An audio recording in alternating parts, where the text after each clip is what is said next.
योग है, यानी कि हमारा जो मनोविज्ञान है उससे हम किस तरीके से आगे तक लेके जा सकते हैं। ठीक है, वो सारी चीजें हमने कल जानी।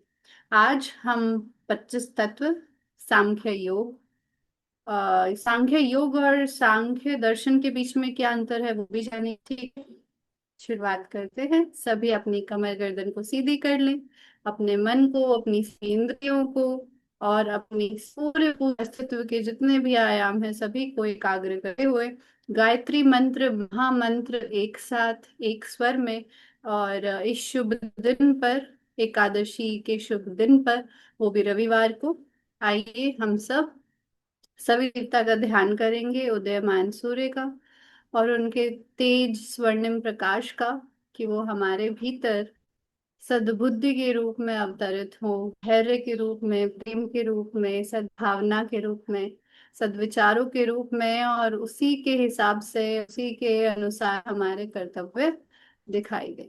चलिए गायत्री मंत्र एक साथ एक स्वर, गहरी लंबी सांस लेंगे।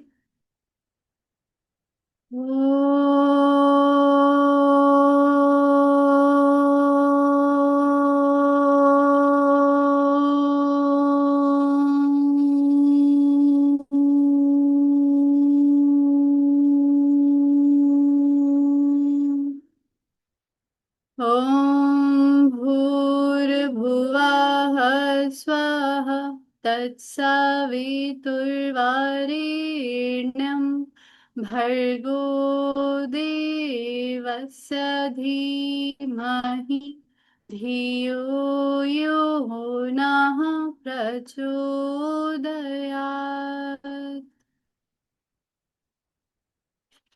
इस दिव्य स्पंदन को महसूस करते हुए हाथों को रब करेंगे, आंखों पे लगाएंगे और मुस्कुराते हैं अपनी आंखें खोलेंगे।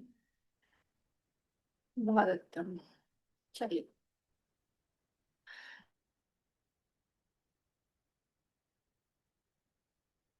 आप सभी अपने अपने कॉपी पेन को लेके बैठ सकते हैं, और 25 तत्व मैं यहाँ से प्रेजेंटेशन शो करूंगी, और जैसे ही आपको बताई दे आप एक बार बता दीजिएगा, फिर हम उसे कंटिन्यू करें।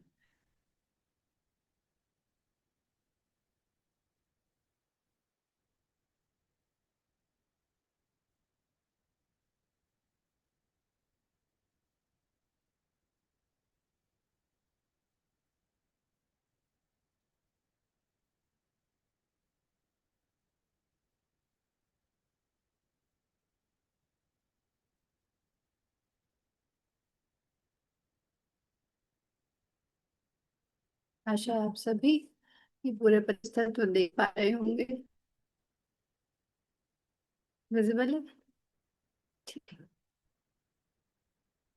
करते हैं शुरुआत। सबसे पहले तो दर्शन क्या होता है। कल भी हमने थोड़ा सा इसके बारे में डिस्कस किया था कि दर्शन क्या है।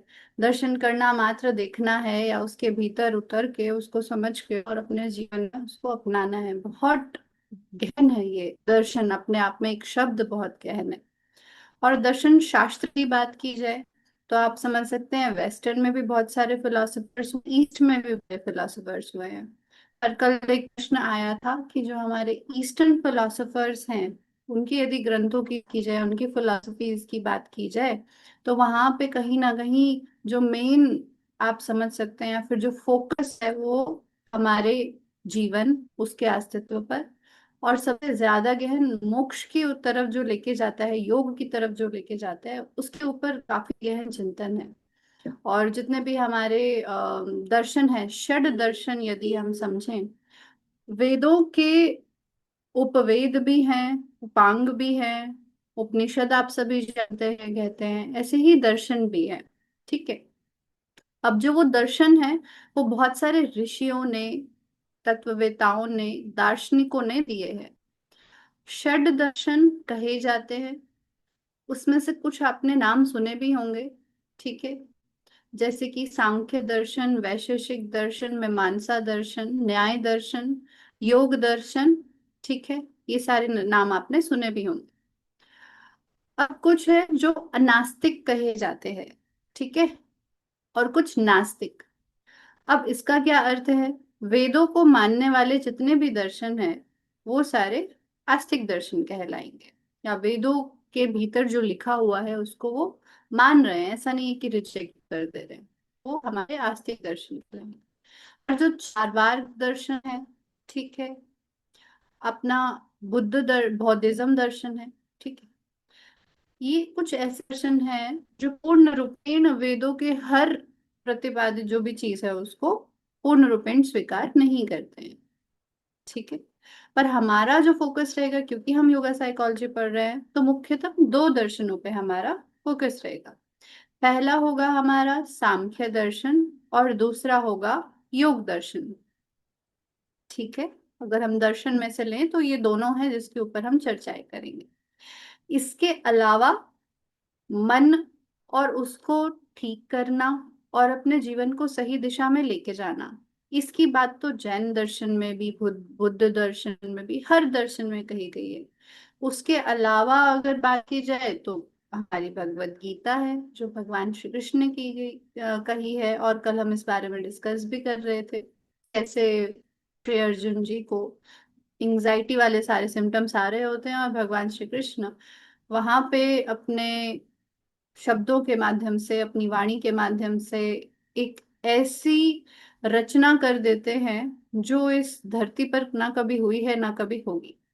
भगवत गीता, श्रीमद् भगवत गीता अपने आप में कही जाती है कि साइकोलॉजी का अगर फाउंडेशनल टेक्स्ट है तो आप इसको मान सकते हो। उसके अलावा आयुर्वेद में कल भी हम डिस्कस कर रहे थे, देव विपार्श्व चिकित्सा है, सतवाज्य चिकित्सा है, ये सारी जो चिकित्साएं हैं ये हमारी आयुर्वेद में कही गई है, बताई गई है कैसे कैसे होता है, कैसे सत्व को बढ़ाया जाता है, कल भी हम डिस्कस कर रहे थे कैसे बढ़ाना है। आज आते हम सांख्यिक ऐसे तत्वों के चार्ट पे। अब देखिए ये चार्ट जो बना हुआ है ये सांख्यिक के सूत्रों में से निकाल करके बनाया गया है, ये चार्ट उन्होंने बना के नहीं दिया, ठीक है। पर ये टोटल 25 तत्व हैं, ठीक है। 25 तत्व कौन कौन से हैं वो आज हम समझ लेते हैं। यहाँ पे शुरुआत आप यहाँ से भी कर सकते हैं और यहाँ से भी। यदि आपको सृष्टि की शुरुआत करनी है तो यहाँ से करनी होगी, और यदि योग की शुरुआत करनी है, योग की शुरुआत का अर्थ है कि आपको काम कहाँ से किस तरीके से करना है, ठीक है, तो यहाँ से भी शुरुआत हो सकती है। यानी कि यहाँ से घटते घटते हमें पहुंचना यही है, यानी कि ये हमारा मूल है। क्या है? पुरुष है, सोल है, कॉन्शियसनेस है, चेतन तत्व। और उसके अलावा हर चीज जिसे हम जड़ कह सकते हैं वो है मूल प्रकृति, अनमैनिफेस्टेड। और कल हमने बहुत ही अच्छे से जान लिया था कि हमारा सत्व, रजस और तमस, इन तीनों एनर्जीज, इन तीनों ऊर्जाओं के माध्यम से प्रकृति कार्य करती है, ठीक है, ये भी आप समझ गए। अब जब इन दोनों का फर्स्ट कनेक्शन होगा, ठीक है, पुरुष प्रकृति के साथ जैसे ही जुड़ेगा तो जो पहला तत्व आएगा उसे हम कहते हैं महत तत्व। महत, ठीक है। यहाँ पे बुद्धि और इंटेलेक्ट भी लिखा हुआ है, पर इसे आप वो इंटेलेक्ट मत समझिएगा जिससे हम आपस में समझते हैं, बात करते हैं, डिसीजन मेकिंग करते हैं। ये वो वाला इंटेलेक्ट नहीं है, ये है डिवाइन इंटेलेक्ट। डिवाइन इंटेलेक्ट का क्या मतलब है?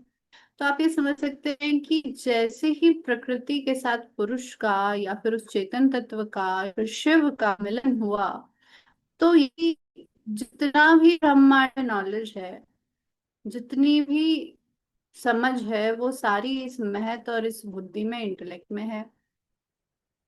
कैसी समझ होगी? धर्म युक्त समझ, कॉस्मिक इंटेलिजेंस भी इसको कह सकते हैं, कॉस्मिक इंटेलिजेंस या फिर डिवाइन इंटेलेक्ट या फिर परम बुद्धि या फिर महत, किसी भी नाम से आप इसको जान लीजिए। पर महत है इसका मेन नाम, जिस नाम से दिया गया है सांख्य दर्शन में। फिर दूसरा जो हमारा तत्व है वो है अहंकार।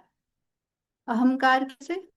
एक तो इंटेलिजेंस तो आएगी, इससे तो क्लियर हो गया कि हाँ इंटेलिजेंस तो समझ में आएगी, क्योंकि चेतना जैसे ही मिल जाती है वहां पे ये जो हमारे सारे एनर्जीज हैं वो काम करना शुरू कर देती है। कल हम डिस्कस कर रहे थे कि सपोज करो कि ये है आपका जड़ प्रकृति, और अगर हम इसको 3 डायरेक्शन से पुल करेंगे तो ये बैलेंस्ड स्टेट में है, यानी कि ये हिलेगा नहीं, भले ही कोई भी कर रहा हो, बैलेंस स्टेट में है, इसमें कोई चेंज नहीं आया। पर जैसे ही ये चेतन तत्व आया तो समझ भी आई, और साथ में एक अहंकार कि हाँ, आईनेस, हम हैं, ये वाला अहंकार तत्व यहाँ से आ गया। ठीक है।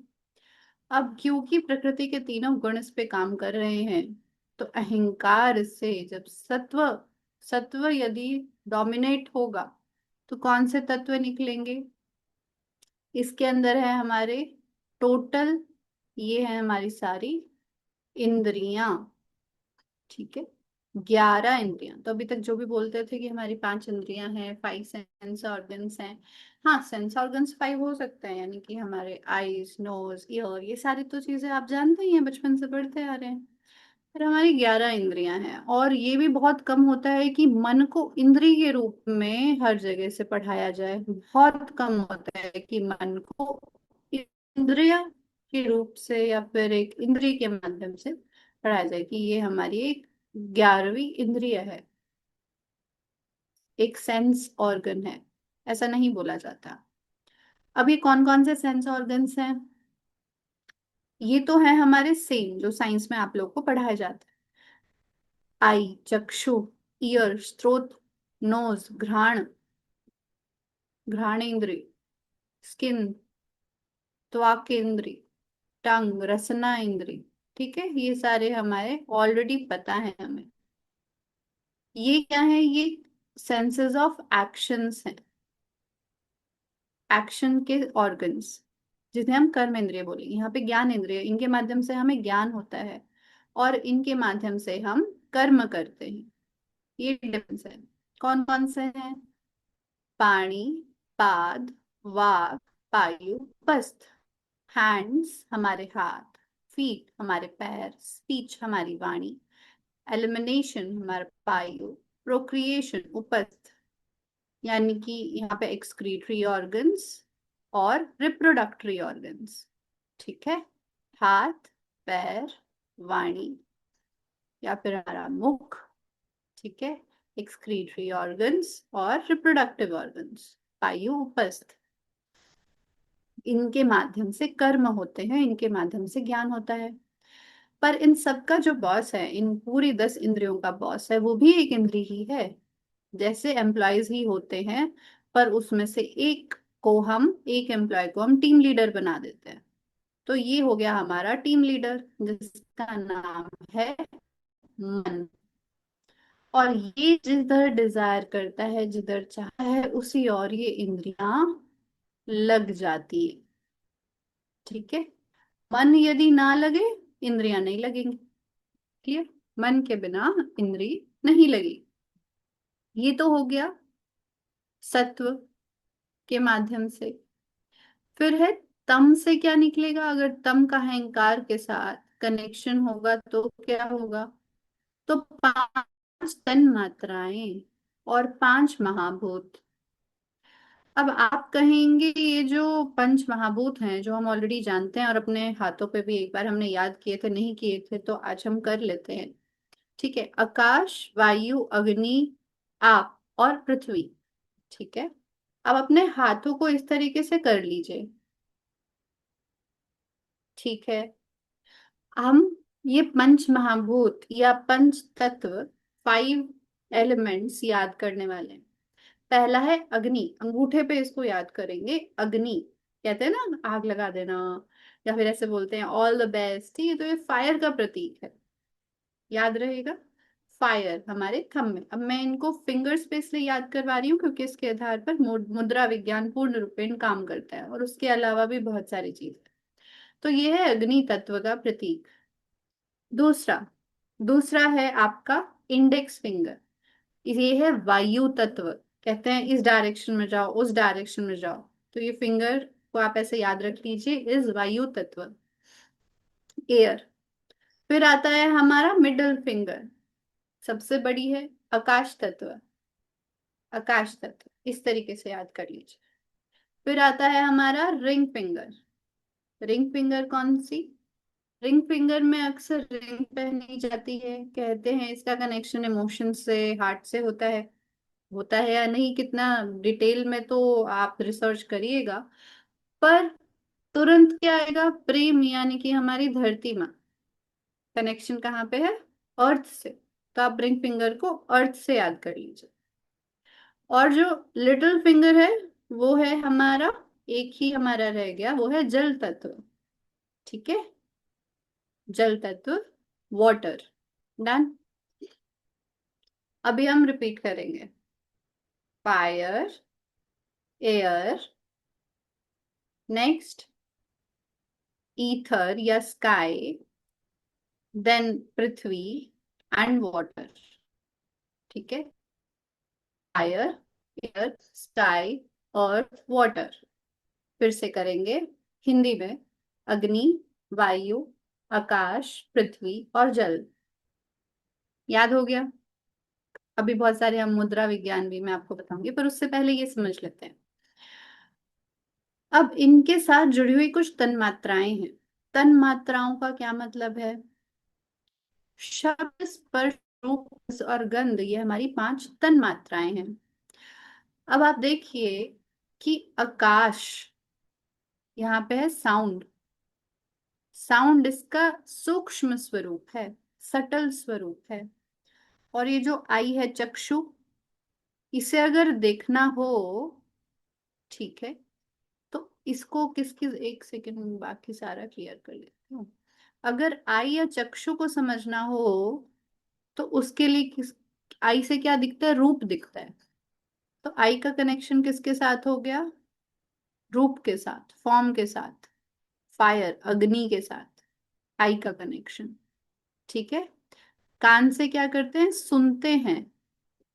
तो जो साउंड है वो है ईयर, शब्द। आकाश के माध्यम से या फिर साउंड जो है वो ट्रेवल करती है, और आकाश उसमें एक मेन रोल प्ले करता है, पर ये उसका सूक्ष्म स्वरूप है, यानी कि इससे बना है। नोज या घ्राण, इसका क्या काम होगा, इसका होगा स्मेल, है ना, घ्राण बोलेंगे। स्किन, स्किन का होगा टच, इसके माध्यम से स्पर्श होता है। एक बचा टंग या रसना, इससे आएगा टेस्ट, रस। ठीक है, ये हो गया हमारा कनेक्शन हमारे ज्ञान इंद्रियों के साथ। तो ये, इन्हें कहा जाता है तन मात्राएं। ठीक है। हमारा शब्द, स्पर्श, रूप, रस, घ्राण, जब समाधि या फिर उसके बहुत सारे टाइप्स होते हैं, तो एक होता है स्थूल भाग पे ध्यान करना, यानी कि आपने जो देखा है उस पे ध्यान करना। फिर उसकी तन्मात्राओं पे ध्यान करना सूक्ष्म ध्यान के रूप में आएगा।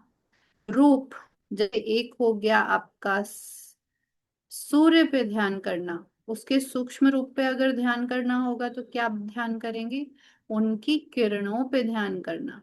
सोचो, किरणें क्या हो गई, वो उसका रूप हो गई। ठीक है। ऐसे ही एक होता है, अब शब्द, कहते हैं शब्द ब्रह्म, नाद ब्रह्म। तो शब्द को तो सबसे मेन माना जाता है। ठीक है। तो ये हो गए आपके सारे 25 तत्व। यदि आपको ये सारे तत्व समझ में आ गए तो आप एक बार इस तरीके से कंफर्म कर दीजिए कि ये सारे 25 तत्व। 11 हो गए हमारे इंद्रियां, 11 हो गए हमारी इंद्रियां। 10 हो गए हमारी तन्मात्राएं और महाभूत। ठीक है, कितने हो गए, 21, 21, 22, 23, 24 और 25। एकदम क्लियर, आसान है, बहुत मुश्किल तो नहीं है। क्लियर। अब रजस, क्योंकि वो मूवमेंट का काम कर रहा है, कोई भी चीज यदि कार्य करेगी तो वो रजस के माध्यम से ही कार्य करेगी, इसलिए इसका एक्शन दोनों तरफ। ठीक है, डन। अब इन पांचों को हमें थोड़ा सा डिटेल में भी समझना जरूरी है। क्यों समझना जरूरी है? क्योंकि आपको याद है कल हमने सात्विकता बढ़ती है तो क्या क्या होता है वो सीखा था, तामसिकता बढ़ती है तो क्या क्या होता है वो सीखा था, और ऐसे सारी चीजें हमने समझ ली थी। पर इनका भी विशेष प्रभाव है। ठीक है, कोई आकाश प्रधान हो सकता है, कोई अग्नि प्रधान, कोई पृथ्वी प्रधान, यानी कि हमारे भीतर हम इन्हीं पांच तत्वों से बने हैं। पूरा ब्रह्मांड में जितना भी आपको जड़ पदार्थ दिखाई देगा वो इन्हीं पांच तत्वों से बना है। ऐसे आप समझ सकते हैं, सूक्ष्म रूप में तो ऑफ कोर्स इससे बना है, पर यही पांच तत्व हैं। ठीक है, अब ये पांच तत्व, क्या क्या इसका रोल हो सकता है और वो कैसे कैसे दिख सकते हैं। ठीक है, इंद्रियां वगैरह मैं यहाँ पे आपको डिटेल में बता चुकी हूँ।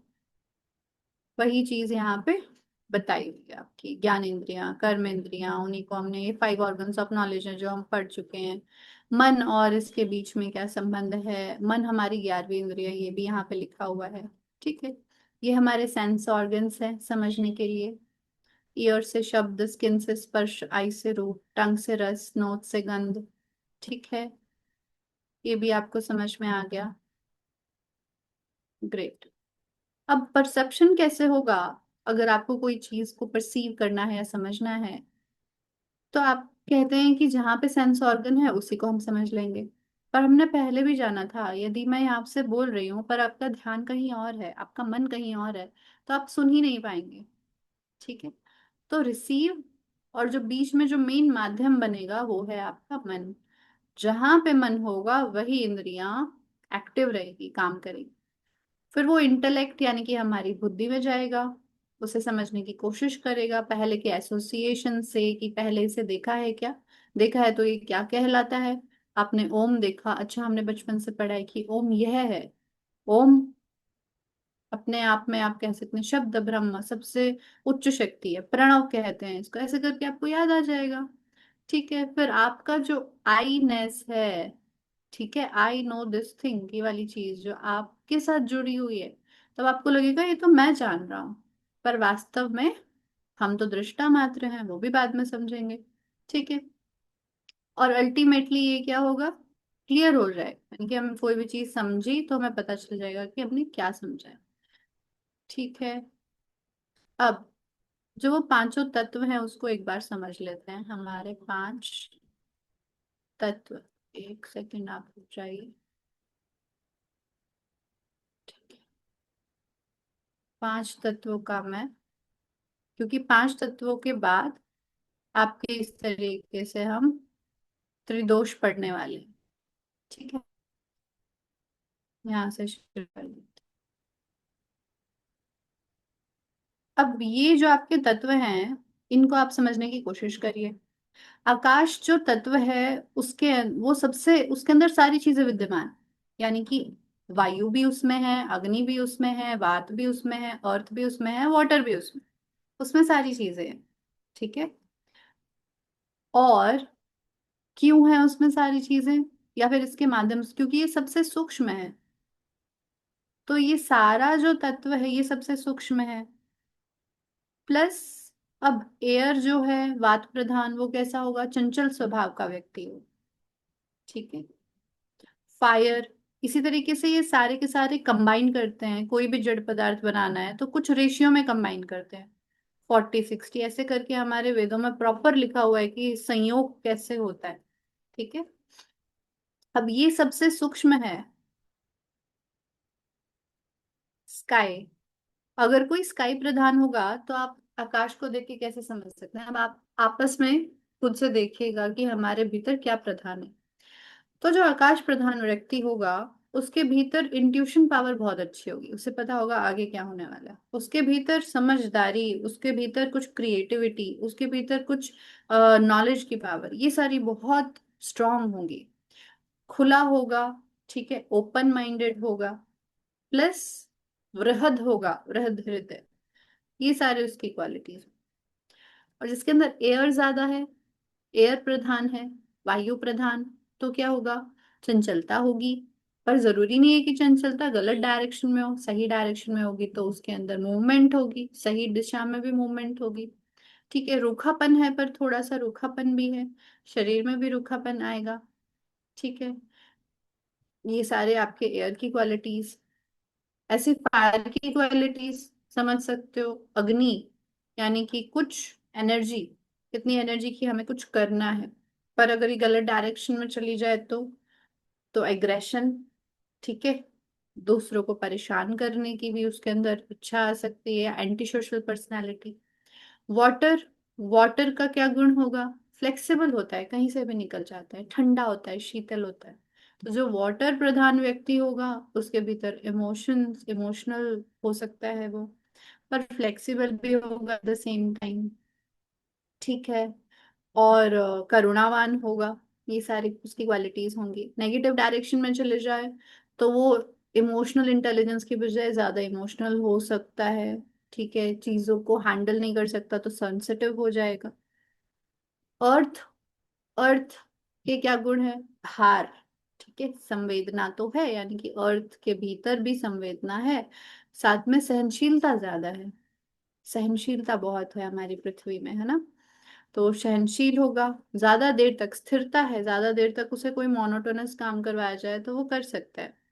ये वाले गुण हो गए, जैसे अर्थ के गुण है उसी तरीके से। अब अगर ये सारे एलिमेंट्स कहते हैं सूक्ष्म रूप में तो आकाश में है, पर स्थूल रूप में अर्थ में, पृथ्वी में, इसलिए कहते हैं जैसा खाएं अन्न वैसा बने मन। क्योंकि जब आप पृथ्वी तत्व, मेनली हम पृथ्वी से जुड़े हुए हैं और इस तत्व के होते हुए ही हम धरती पे टिके हुए हैं, ठीक है। तो इस सारे के सारे जितने भी तत्व हैं वो इसके भीतर भी विद्यमान है। पर शुरुआत कहाँ से हुई है? आकाश तत्व से हुई। क्लियर हो गया है? ये हमारे पांच तत्व हैं। इनके गुण आपको थोड़े थोड़े पता चल गए, डिटेल में मैंने आपको अभी नहीं बताए हैं, ये आपको खुद से स्टडी करना होगा। पीडीएफ हो सकता है शेयर कर दी जाए, उससे आप कर सकते। अब इन तत्वों के मिश्रण से ही तीन दोष बनते हैं, वात पित्त और कफ। आयुर्वेद में आपने सुना भी होगा, पढ़ा भी होगा, किसी किसी ने अपनी नाड़ी भी दिखाई होगी तो वैद्य जी ने बताया होगा आप तो वात प्रधान है, आप तो कफ प्रधान है, ऐसे करके बताया होगा। ठीक है, आपकी ये वात वाली नाड़ी तो बड़ी तेज चल रही है, तो फिर आपको तो ध्यान रखना पड़ेगा, रूखा सूखा खाना बंद कर दो। कभी बोला होगा कि अब पानी ज्यादा पियो, अब ये हो गया वो हो गया, ठीक। अब ये कैसे बनते हैं ये तीन दोष? तो एयर और ईथर के एलिमेंट से, यानी कि आकाश और वायु के मिलने से बनता है हमारा वायु वात दोष, ठीक है। वायु और आकाश के मिलने से बनता है हमारा वात दोष। यहाँ पे लिखा हुआ है वात बॉडी टाइप लिखा हुआ है, वात दोष। हमारे शरीर में जब भी मूवमेंट होगा, ठीक है, हमारे शरीर में चीजें इधर उधर जा रही है ना, वात की वजह से जा रही हैं। और क्या हो रहा है? जो हम प्राण, यानी कि हम जो सांस ले रहे हैं छोड़ रहे हैं, हमारे लंग्स हैं, ये सारी चीजें कहीं ना कहीं वात के कारण ही संभव है। तो एक दोष तो है वात, ठीक है, बहुत इंपॉर्टेंट है। दूसरा वो भी बहुत इंपॉर्टेंट है, फायर और वाटर के मिलने से बनता है पित्त, ठीक है। पित्त, कौन कौन सी क्वालिटीज? फायर और वाटर के भीतर जो भी क्वालिटीज होती हैं उन्हें मिला के पित्त क्वालिटी टाइप बनता है, ठीक है। स्किन तो डेलिकेट होगी, यानी कि ऐसे इनके मैं वो भी बताऊंगी, करेक्टरिस्टिक्स भी बताऊंगी कि ऐसे ऐसे व्यक्तियों को क्या क्या चीजें होती हैं, क्या क्या अच्छा होता है। जैसे एपेटाइट बहुत अच्छी होती है, बहुत अच्छी अच्छी भूख लगती है उनका, जो जठर अग्नि है वो बहुत तीव्र रहती है। अब ये जो पित्त बॉडी टाइप है, ठीक है, इसमें क्या होगा? इसके अंदर फायर के सारे गुण और वाटर के गुण वो भी रहेंगे। फिर एक लास्ट वाला दोष है, उसे कहते हैं कफ दोष। ये बनता है अर्थ और वाटर के साथ मिलके, पृथ्वी तत्व और जल तत्व, इनके मिलने से बनता है हमारा कफ दोष, ठीक है। अब यहाँ पे कुछ बॉडी टाइप भी दिखाई हुई है, उन्हें भी समझ के देखिए एक बार। अब जो वात प्रधान होगा, आप देखो, जैसे मैंने कहा था कि सत, रज और तम, ये जो हमारी तीन क्वालिटीज हैं, इसमें तीनों चीजें रहेंगी तभी हम अस्तित्व में हैं। तीनों चीजें काम कर रही हैं, कोई कम ज्यादा, कोई एक दूसरे के साथ मिलके, कोई कॉम्बिनेशंस बनते हैं। ऐसे ये जो त्रिदोष हैं ये भी कॉम्बिनेशंस बनते हैं, ठीक है। स्थूल बॉडी का खासकर अगर देखा जाए तो आप त्रिदोष मान सकते हैं। अगर सूक्ष्म रूप में देखा है, मन के स्तर पे देखा जाए तो ये सतरजतम काम करते हैं, ठीक है। अब यहाँ पे जो वात बॉडी टाइप है, यानी कि जिसका वात डोमिनेंट है, आप में से कुछ लोग एकदम ऐसे एकदम लीन बॉडी टाइप होगा, एकदम फुर्तीले पतले से, ठीक है, और एकदम स्लिम एंड ट्रिम, वात बॉडी टाइप कहलाती है। ठीक है। हेयर फ्रिजी रहते हैं, ओवर थिंकिंग बहुत ज्यादा होती है, बहुत ज्यादा सोचा जाता है, हर चीज में जल्दी रहती है। ठीक है। बाल फ्रिजी मैंने आपको बता दिए, एडी बहुत ज्यादा फटती है। ठीक है, क्रैक हील्स रहती है, स्किन बहुत ड्राई रहती है। ठीक है। ये सारी उनकी क्वालिटीज हैं, dry skin, hair, quick in activities, ये सारी चीजें यहाँ पे लिखी हुई हैं। डोमिनेटिंग वाला बता रही हूँ, जिनका वात डोमिनेट करता है। ठीक है। जिनका पित्त डोमिनेट करेगा, उनके भीतर क्या होगा? उनके भीतर उनका जो बॉडी फ्रेम होगा वो एथलीट टाइप होगा, मीडियम बॉडी फ्रेम होगा, एपेटाइट अच्छी है। स्किन डेलिकेट क्यों है? कि कहीं ना कहीं जल तत्व भी है वहां पे। तो तुरंत पिंपल्स हो जाना, ठीक है, स्किन का थोड़ा सा ऑयली भी हो जाना, पर ज्यादा नहीं, मेनली पिंपल्स वाला, यानी कि अग्नि, जठर अग्नि के साथ साथ बॉडी का जो भीतर अग्नि है वो भी बढ़ जाती है, उससे क्या होता है, रैशेस हो सकते हैं। और क्या चीजें, ये मैं बॉडी की बता रही हूँ, माइंड की अभी नहीं बता रही हूँ डिटेल। और क्या क्या हो सकता है, एसिडिटी बहुत ज्यादा बन सकती है, अल्सर वगैरह के चांसेस रहते हैं। ठीक है। और जो कफ बॉडी टाइप है वो हेल्दी रहेंगे, यानी कि वो दिखने में भी एकदम हेल्दी दिखाई देंगे, स्थूल, आप समझ सकते हैं। ठीक है। लार्ज बॉडी फ्रेम, स्किन भी अच्छी खासी, आप कह सकते हैं स्ट्रॉन्ग स्किन रहेगी, स्मूथ रहेगी, एकदम कोमल। ठीक है। और सिल्की बाल होंगे। गाना बहुत पसंद, अगर वो गाना गाएंगे तो बड़े प्यार से उनका, आप देखते हैं इंडियन आइडल में, आप जितने भी ज्यादातर 90% लोग वो मिलेंगे जो कफ प्रधान है, हेल्दी हेल्दी लोग, वो बड़ा अच्छा गाते हैं, है ना। तो ये उनकी क्वालिटी है उनके भीतर। डन। अब मेंटल क्वालिटीज में आपको समझनी होगी, अगर किसी का वात बढ़ा हुआ है, एक होता है बढ़ा होना, डोमिनेट होना, और एक होता है दूषित होना। वात दूषित होने से प्रॉब्लम आती है, वात के बढ़ने से भी प्रॉब्लम आती है, पर दूषित होने से ज्यादा प्रॉब्लम आती है। ठीक है। यानी कि आप एयर लो, और अगर एयर में पॉल्यूशन हो जाए तो प्रॉब्लम आएगी ना, उसी तरीके से अगर ये दूषित हो जाए तो ज्यादा प्रॉब्लम आती है। हमारे एलिमेंट्स प्योर होने चाहिए। अब अगर ये ज्यादा बढ़ जाता है, अब साइकोलॉजिकल डिसऑर्डर्स को समझते हैं कि क्या क्या चीजें हो सकती हैं। अब इनके कॉम्बिनेशंस हैं, सबसे पहले तो ये जान लें कि ऐसा नहीं है कि कोई वात प्रधान है तो उसके अंदर वात ही होगा। वो दो का कॉम्बिनेशन होता है, मैक्सिमम में दो का कॉम्बिनेशन होता है। जैसे आप में से कोई हो सकता है पित्त और वात का कॉम्बो, या फिर वात और कफ का कॉम्बिनेशन। तो वात और कफ का कॉम्बिनेशन में क्या होगा, वात के हिसाब से वो बहुत तेज तेज काम करना पसंद करता है, यानी कि बहुत सारा काम एक साथ निपटाना, ज्यादा सोचना।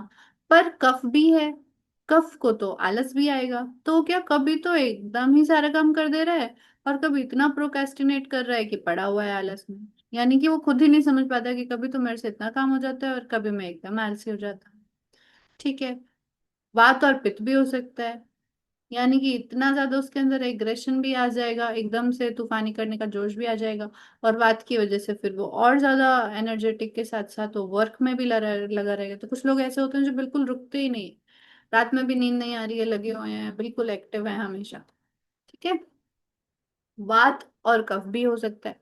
अब कफ वालों को, जो कोल्ड एंड कफ है वो भी इजीली हो जाएगा। ठीक है। अब इनकी जो डाइट है, जैसे ही आपको वैद्य जी आपको बता देते हैं कि आपके अंदर ये दोष प्रधान है, तो आप अपनी डाइट में चेंज ला सकते हो, ताकि आपकी फिजिकल पर्सनालिटी और साइकोलॉजिकल पर्सनालिटी आप अपने हिसाब से चला सको, थोड़ा सा मेंटेन कर सको। जैसे आप में से जो वात प्रधान है, वो ये कोशिश करें कि रूखा सूखा ना खाएं, अपने डाइट में घी शामिल करें। ठीक है। अपनी डाइट में देसी घी होना चाहिए, आप ऑयल्स ले सकते हैं, कोई प्रॉब्लम ज्यादा नहीं होगी। इनके लिए मसाज बहुत ज्यादा इफेक्टिव होती है, सेल्फ मसाज कर सकते हैं, ऑयलिंग कर सकते हैं। ठीक है। इन सब चीजों से मतलब ये सारी चीजें करनी चाहिए। ऐसे फायर वालों को ये देखना चाहिए कि वो क्या कूलिंग इंग्रेडिएंट्स ले सकते हैं, कोशिश करें कि सौंफ और इस तरीके की चीजें डाइट में शामिल करें जो कूलिंग नेचर की होती है। ठीक है। ऐसे ही इनका होता है कफ वालों का कि जैसे हनी है, ठीक है, शहद है, अगर देशी शहद मिल पाए तो उनके भीतर ये जो कफ का दोष है वो कहीं ना कहीं रेगुलेटेड रहेगा, तो उन्हें सेवन करना चाहिए। इन्हें स्पाइसेस का सेवन करना चाहिए। ठीक है, उससे भी बेनिफिट होगा। अब ये पित्त प्रधान वालों को स्पाइसेस का सेवन ज्यादा नहीं करना चाहिए। ऑलरेडी उनको इतना गुस्सा आता है, फिर वो ऊपर से मिर्च मसाले सारी चीजें खाएंगी तो स्किन में भी प्रॉब्लम होगी और माइंड में भी प्रॉब्लम होगी। तो इसको थोड़ा सा आप डिटेल में पढ़िएगा, रिसर्च करिएगा अपने अपने सिम्टम्स, यानी कि जब आपके पास कोई क्लाइंट आएंगे या अभी भी आते होंगे तो आप उनका वात पित्त कब चेक कर सकते हैं। आप वैद तो नहीं है, पर कुछ क्वेश्चनर्स बने हैं जो आप उनके ऊपर अप्लाई कर सकते हो। और जैसे ही वो करते हैं तो आप देख सकते हो किसकी कितनी परसेंटेज है। वैद जी के अनुसार हो तो और अति उत्तम बात है, पर अदरवाइज भी आप भी उस चीज को देख सकते हैं कि हाँ इस व्यक्ति में ये चीज प्रधान है, तो डाइट में ये चीज के करे जा सकते हैं। योग भी इनके अकॉर्डिंग होते हैं। कहने का मतलब है कि अगर सपोज करो कि कोई बात प्रधान है, ठीक है, और उनको बहुत ज्यादा एक्टिव योग करा दिए तो उनका मन और ज्यादा चंचल हो जाएगा। ठीक है, कफ वालों को डिप्रेशन होने के चांसेस ज्यादा रहते हैं। पित्त वालों को हॉस्टिलिटी, एग्रेशन, एंटी सोशल होने के चांसेस रहते हैं। और वात वालों को एंजाइटी वगैरह होने के चांसेस ज्यादा रहते हैं। लॉजिकल भी है। ठीक है, क्योंकि तत्वों के हिसाब से समझ में भी आ रहा है कि हो क्या रहा है। अब यही चीज मैं आपको, ये प्रकृति, तो टोटल कितनी प्रकृति बनेंगी? 7 टाइप की प्रकृति बन जाएंगी कॉम्बिनेशंस के साथ। एक तो सिर्फ वात प्रधान, एक सिर्फ पित्त प्रधान, एक सिर्फ कफ प्रधान। फिर होगा वात पित्त दोष दोनों का कॉम्बिनेशन, वात कफ दोष दोनों का कॉम्बिनेशन, पित्त और कफ इनका कॉम्बिनेशन। ठीक है, और एक जो बहुत कम मिलती है, यानी कि इनकी परसेंटेज वर्ल्ड में बहुत कम है, जिनका वात पित्त का तीनों का कॉम्बिनेशन है। और जब इन लोगों को कोई बीमारी होती है या प्रॉब्लम होती है तो उन्हें ट्रीट करने में बड़ी दिक्कत आती है, क्योंकि तीनों ही दोष अपने आप में कुपित, दूषित या फिर बढ़े हुए या फिर घटे हुए होते हैं, तो उसमें उन्हें ट्रीटमेंट में भी काफी दिक्कत आती है। कोमॉर्बिडिटी हो जाती है। कोमॉर्बिडिटी का मतलब है दो चीजें या फिर दो प्रॉब्लम्स, दो डिजीजेस, दो डिसऑर्डर्स एक साथ हो जाना। ये वाला भी है, ये वाला भी है, दोनों प्रॉब्लम आ गई हैं। ठीक है, ये हो गए आपके कॉम्बिनेशंस। अब आ जाते हैं मेंटल कैरेक्टरिस्टिक्स, यानी कि कुछ ऐसे रिसर्चर्स हैं, उन्होंने जब इस पे टेस्ट किया तो क्या क्या कहा। ये कुछ चीजें कही गई हैं। ठीक है, हो सकता है आप और बेहतर रिसर्च करके और ज्यादा निकाल लो। तो ये उनके मेंटल कैरेक्टरिस्टिक्स निकल करके आए, क्योंकि हम साइकोलॉजी पे ज्यादा फोकस कर रहे हैं। मेंटल कैरेक्टरिस्टिक्स क्या क्या लिखे हुए हैं वात प्रकृति के, जैसे अभी हमने डिस्कस किए, नर्वस, एजिटेटेड, फियरफुल। ठीक है, घबराहट बहुत ज्यादा होना, तुरंत तुरंत मूड स्विफ्ट हो जाना, अभी ये सोच रहा है, अभी ये हो गया है, अभी तुरंत ये। ठीक है, बहुत ज्यादा ऐसे स्विच करना बातों में, ओवर सेंसिटिव हो जाना, तुरंत रिएक्ट कर देना। ठीक है, डिल्यूजन्स, हेलुसिनेशंस। वात वात के कारण 80% से ज्यादा बीमारियां वात के कारण ही होती हैं। आप सभी ये जानते हैं ना, सिर्फ हमारी फिजिकल बॉडी में, यहाँ तक कि जो हमारा मानसिक स्वास्थ्य है वो भी वात के कारण ही सबसे ज्यादा प्रभावित होता है। फिर है पित्त प्रकृति। पित्त प्रकृति में एग्रेसिवनेस, हॉस्टिलिटी का मतलब होता है मारना या फिर आक्रामक होना। ठीक है, फ्रस्ट्रेशन होने के चांस ज्यादा रहेंगे। कफ के अंदर मेंटल डलनेस, आलस, तंद्रा, निद्रा। ठीक है, पुअर परसेप्शन, समझना आना, मोह बहुत ज्यादा जल्दी हो जाता है, मोह ग्रसित हो जाना, मोटिवेशन ना होना, डिप्रेशन एक नर्वस जो न्यूरोसिस का प्रॉब्लम है एक, दुखी होना, impersonal thinking, lack of drive, थोड़ा सा लालच, पोजेसिवनेस भी हो सकती है। यानी कि ये उनके कंप्लीट करेक्टरिस्टिक्स नहीं है। ये वो वाले लिखे हुए हैं कि जब ये दूषित हो जाएं, कुपित हो जाएं।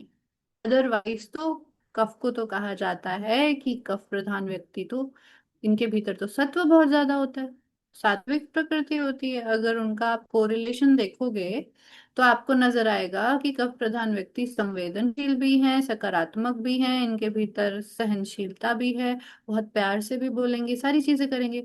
पर अगर वो कुपित हो गया, अगर वो दूषित हो गया, तब ये सारे कैरेक्टरिस्टिक्स आपको दिखाई देने लगेंगे। ठीक है, वात पित्त प्रकृति में डिफेंसिव एटीट्यूड हो गया, शक, सस्पिशियस होना, ट्रस्ट जल्दी सी ना होना। ठीक है, पर इंटेलिजेंट होंगे क्योंकि इनके अंदर पित्त भी है और वात भी है। ठीक है, वात और कफ में मोटिवेशन कभी, अभी जो हमने जस्ट डिस्कस किया, कभी ज्यादा कभी कम। ठीक है।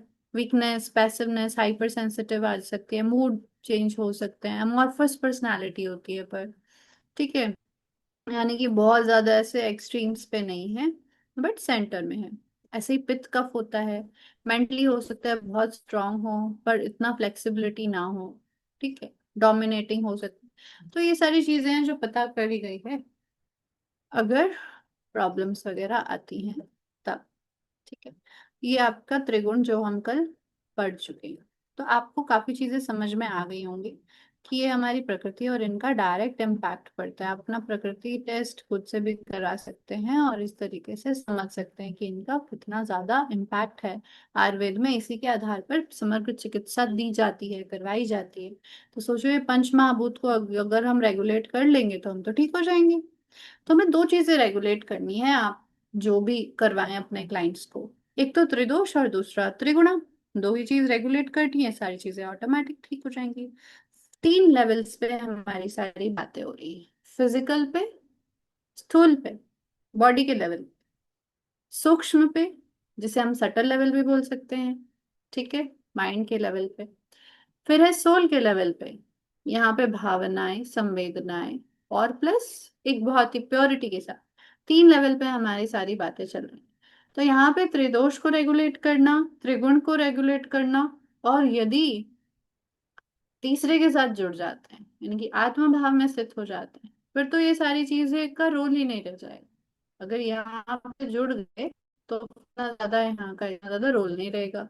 पर यहाँ पे जुड़ने के लिए इन दोनों का स्वस्थ होना भी जरूरी है। तभी तो भगवान श्री कृष्ण कहते हैं कि हमें ना ज्यादा सोने वाले को योग प्राप्त होता है, ना कम सोने वाले को, ना ज्यादा खाने वाले को योग प्राप्त होता है, ना कम खाने वाले को, है ना। सम्यक होना चाहिए, सम्यक यानी कि ठीक ठीक, ना ज्यादा ना कम। तो कोई ऐसा तप भी करने की आवश्यकता नहीं है कि बिल्कुल ही, बुद्ध जी ने तप किया था। जब वो तप करते करते उनका शरीर इतना जीर्ण शीर्ण हो गया, तो उसके बाद फिर जब वो बैठे थे और पुकार रहे थे माँ को कि अब तो वो हमें वो जिसके लिए हम बैठे हैं वो हमें प्राप्त हो जाए, तब माँ एक बेटी के रूप में वहां पे पधारी थी। और उनको प्रेरणा हुई थी कि सबसे पहले तो जो ईश्वर ने हमें प्रदान किया है यह शरीर, जब वो इतने ज्यादा क्षीण हो गए थे और कि वो नदी में बहे जा रहे थे, बोले थे जब मैं खुद को ही संभाल नहीं पा रहा हूँ, मतलब कि इतना ही सा बहाव मेरे को बहा के ले जा रहा है, तो मैं क्या ही प्राप्त करूंगा ईश्वर को। ठीक है। जैसे ही ये चीज समझ में आई, तभी से खुद को संभालना, यानी कि स्वास्थ्य अच्छा करना, शारीरिक स्वास्थ्य, मानसिक स्वास्थ्य। इसलिए अच्छे स्वास्थ्य में healthy body and mind is important for soul to reside in. ठीक है। ये भी हम सब बहुत अच्छे से जानते हैं। तो ये हमारा कर्तव्य है। डन। तो ये आपको सात्विक, राजसिक, तामसिक, ये तीन गुण भी समझ में आ गए हैं, त्रिदोष भी समझ में आ गए हैं, और ये 25 तत्व भी समझ में आ गए। सारी चीजें क्लियर हो गई हैं। ठीक है। यानी कि पर्सनालिटी का आपको सारी चीजें बहुत अच्छे से समझ में आ गई हैं। पर्सनालिटी पे एक और आयाम आता है, पंचकोश। पंचकोश को अभी हम लेंगे इस नेक्स्ट सेशन में, यानी कि इसके बाद का जो सेशन होगा उसके अंदर हम पूरा पंचकोश डिस्कस करने वाले हैं। तो सेशन से पहले हम कुछ चीजें जान लेते हैं। अब आप सभी जब ये एनालिसिस करेंगे कि हमारी कौन सी प्रकृति है, उसके बाद फिर आप अपना खान पीन चेंज करने वाले हैं। सबसे पहला काम तो आपको ये करना है। ठीक है। रेगुलर होना है, रूटीन में आना है। ठीक है। नियमबद्धता होनी चाहिए। थोड़ा बहुत तो चलेगा, बट अगर आप सच में अपने इस जीवन को बेहतर बनाना चाहते हैं और इसके साथ न्याय करना चाहते हैं, तो थोड़ा बहुत भी नहीं चलेगा। फिर आप पूरी तरीके से मनोयोग के साथ आप कार्य कीजिए, सारी चीजें करिए, सारी चीजें होती चली जाएंगी। डन। तो यहाँ पे हम ब्रेक लेते हैं, 7 मिनट का ब्रेक। एग्जैक्टली, एग्जैक्टली 4 o'clock, 4 बजे हम मिलेंगे। ठीक है। आपके कोई प्रश्न है इस बीच तो पूछ सकते हैं।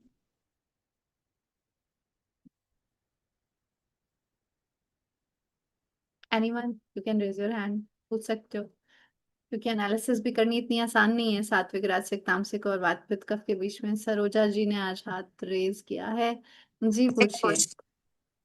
हाँ मैम, मेरे को पूछना था। आपने बोला कि जैसे प्रकृति का दोष होता है वैसे उसके इमोशंस या फिर उसका मानसिक संतुलन रहेगा। तो जैसे हम कहे कि अगर कोई गलत व्यवहार करता है यानी गलत चीजें करता है, क्रिमिनल माइंडेड है, तो उसका अगर खाना पीना चेंज करे तो क्या उसकी माइंडसेट चेंज हो सकती है? बिल्कुल हो सकती है, खाने पीने में तो बहुत अंतर करेगा। अब आपको ये भी बता देते हैं कैसे, इसके पीछे की, इसके साथ साथ दो स्टोरीज भी मैं आपको बताती हूँ। तो एक स्टोरी है, खाना पीना बहुत मैटर करता है, बहुत ज्यादा मैटर करता है। एक स्टोरी है एक योगी की।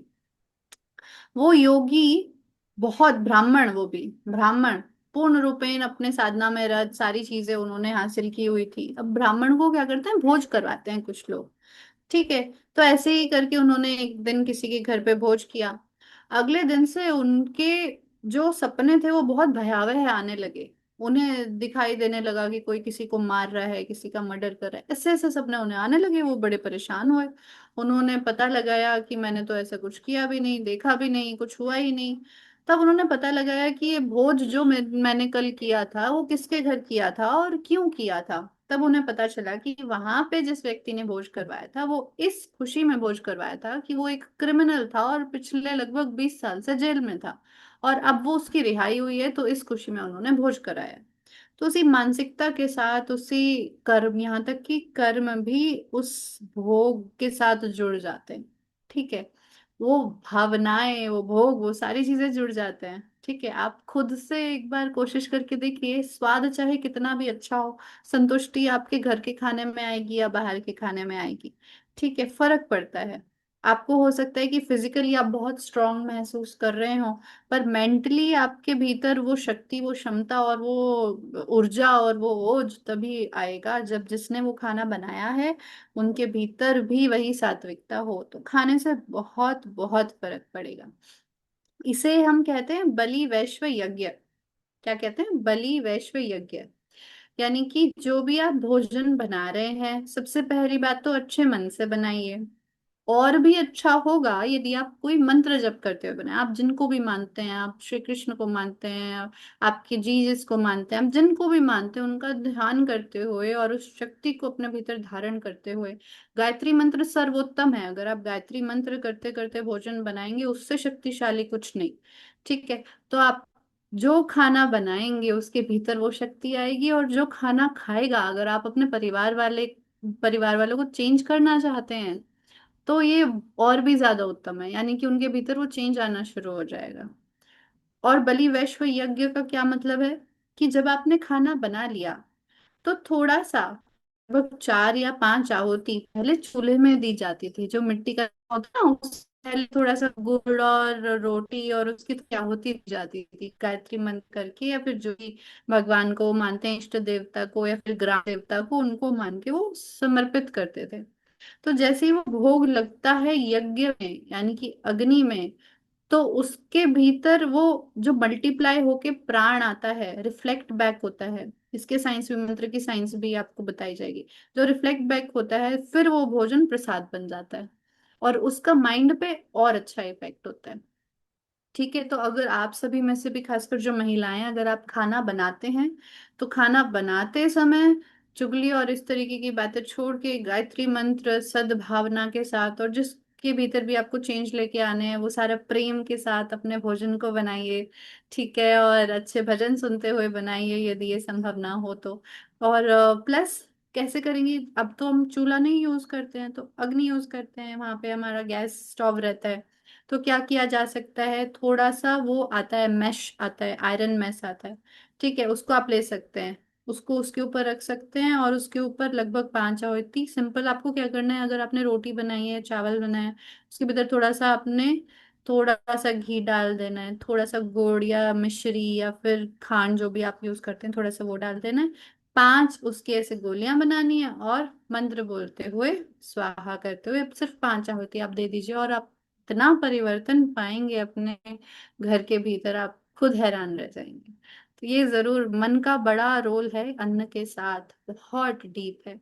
कि तो आपने जो क्वेश्चन पूछा कि यदि कोई ऐसा बिहेव कर रहा है, उनके खाने में एक तो चेंज लाना है उसका कफ के अनुसार, यानी कि उसके दोष के अनुसार। अगर वात बढ़ा हुआ है तो उसके भीतर वो, अगर आप घी ऐड करेंगे, देसी घी ऐड करेंगे, ये सारी चीजों से उसके भीतर चेंज आएगा। फिर जो मेन चेंज लाना है वो सात्विक खाना लेना है उसको। आप खुद से ट्राई करके देख लीजिए, मेरे स्टूडेंट्स खुद बताते हैं।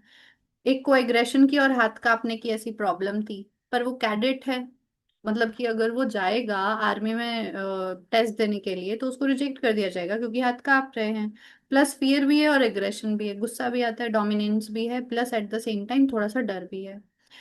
उसको सिर्फ इतना कहा गया है कि आप नॉनवेज छोड़ करके देखिए, उसकी दोनों चीजें ठीक हो गई।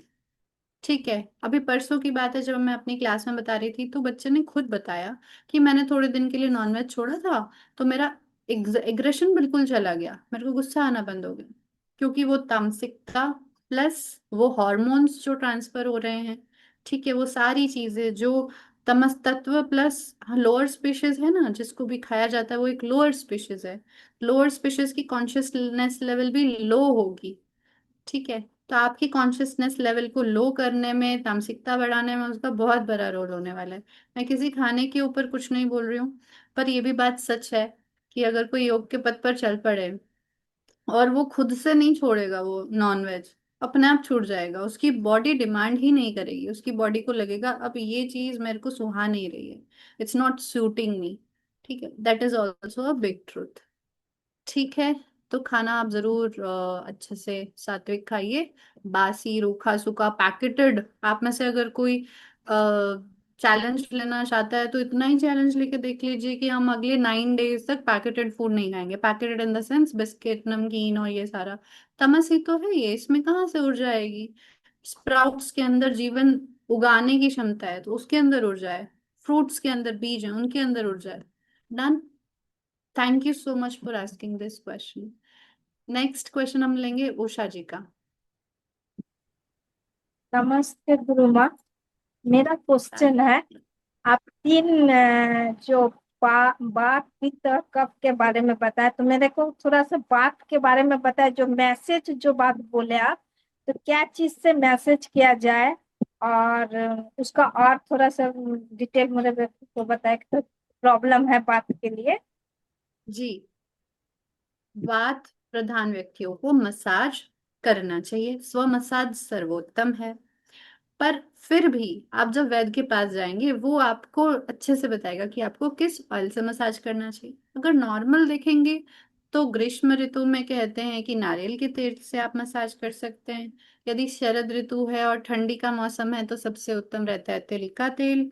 ठीक है, ज्यादा ठंडी है तो आप सरसों का तेल यूज कर सकते हैं। अगर सिर में साइकोलॉजिकल प्रॉब्लम है तो ब्राह्मी तेल के साथ कर सकते हैं। तो बहुत सारे ऑप्शन है, यहाँ तक कि नस से भी बताया जाता है, यानी कि नाक में तेल डालना, घी डालना, घी तो हम सब डाल ही सकते हैं सोते समय। ठीक है, पर वो प्योर होना चाहिए, एक दो बूंद डाला जा सकता है। अगेन आपको देखना पड़ेगा आपको कोई और प्रॉब्लम तो नहीं है, प्रिकॉशंस लेने पड़ेंगे।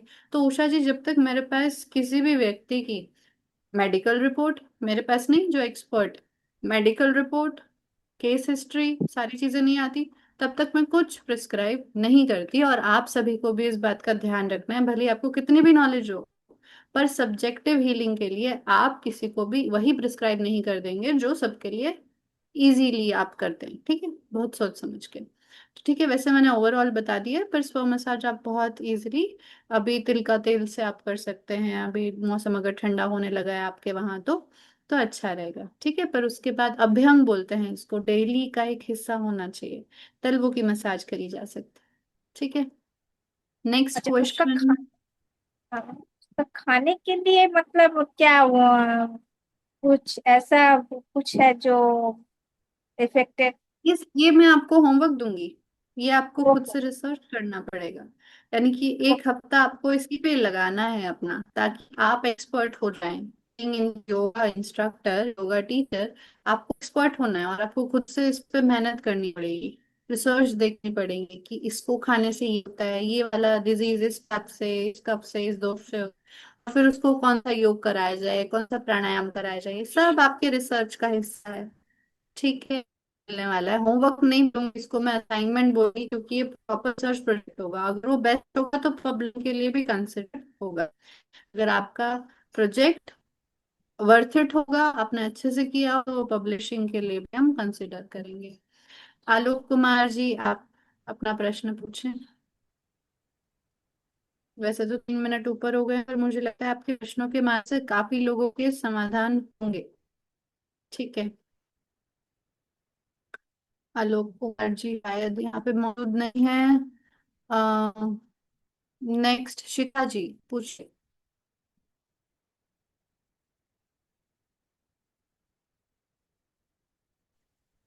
हेलो। आप सुन पा रहे हैं? अ, हाँ जी, आलोक प्रणाम। कुमार जी हाँ, प्रणाम बोलिए। मैम। प्रणाम ज्यादा मैम। प्रणाम। हाँ, मेरा क्वेश्चन ये था कि आपने जैसे बोला कि नॉन वेज खाने से लोअर कॉन्शियसनेस के वो जीव होते हैं, तो हमारा वो कहीं ना कहीं इम्पैक्ट करते हैं हमको। तो मेरा यही प्रश्न था कि जैसे रामकृष्ण परमहंस थे, वो संत थे, पर वो मछली खाते थे, रेगुलर सेवन करते थे, स्टिल वो समाधि मतलब उनको मिली थी, मतलब उन्होंने वो हाईएस्ट जो पॉइंट है योगा का वो अचीव किया। बेशक, तो ये कैसे पॉसिबल हो पाया? बहुत इंपॉर्टेंट क्वेश्चन और है। अरे ये छोड़िए, बंगाल। विवेकानंद जी भी। एंड मैम, हम्म।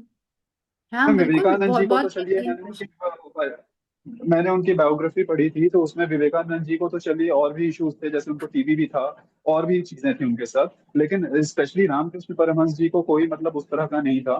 तो और तो स्टिल उन्होंने वो चीज उनको भी अचीव की थी, लाइफ के मतलब एंड में बंगाल आते में भी। आते। जी मैम। और हम्म। एक और चीज थी कि जैसे बंगाल में भी जैसे काली माँ को मछली चढ़ाया जाता है।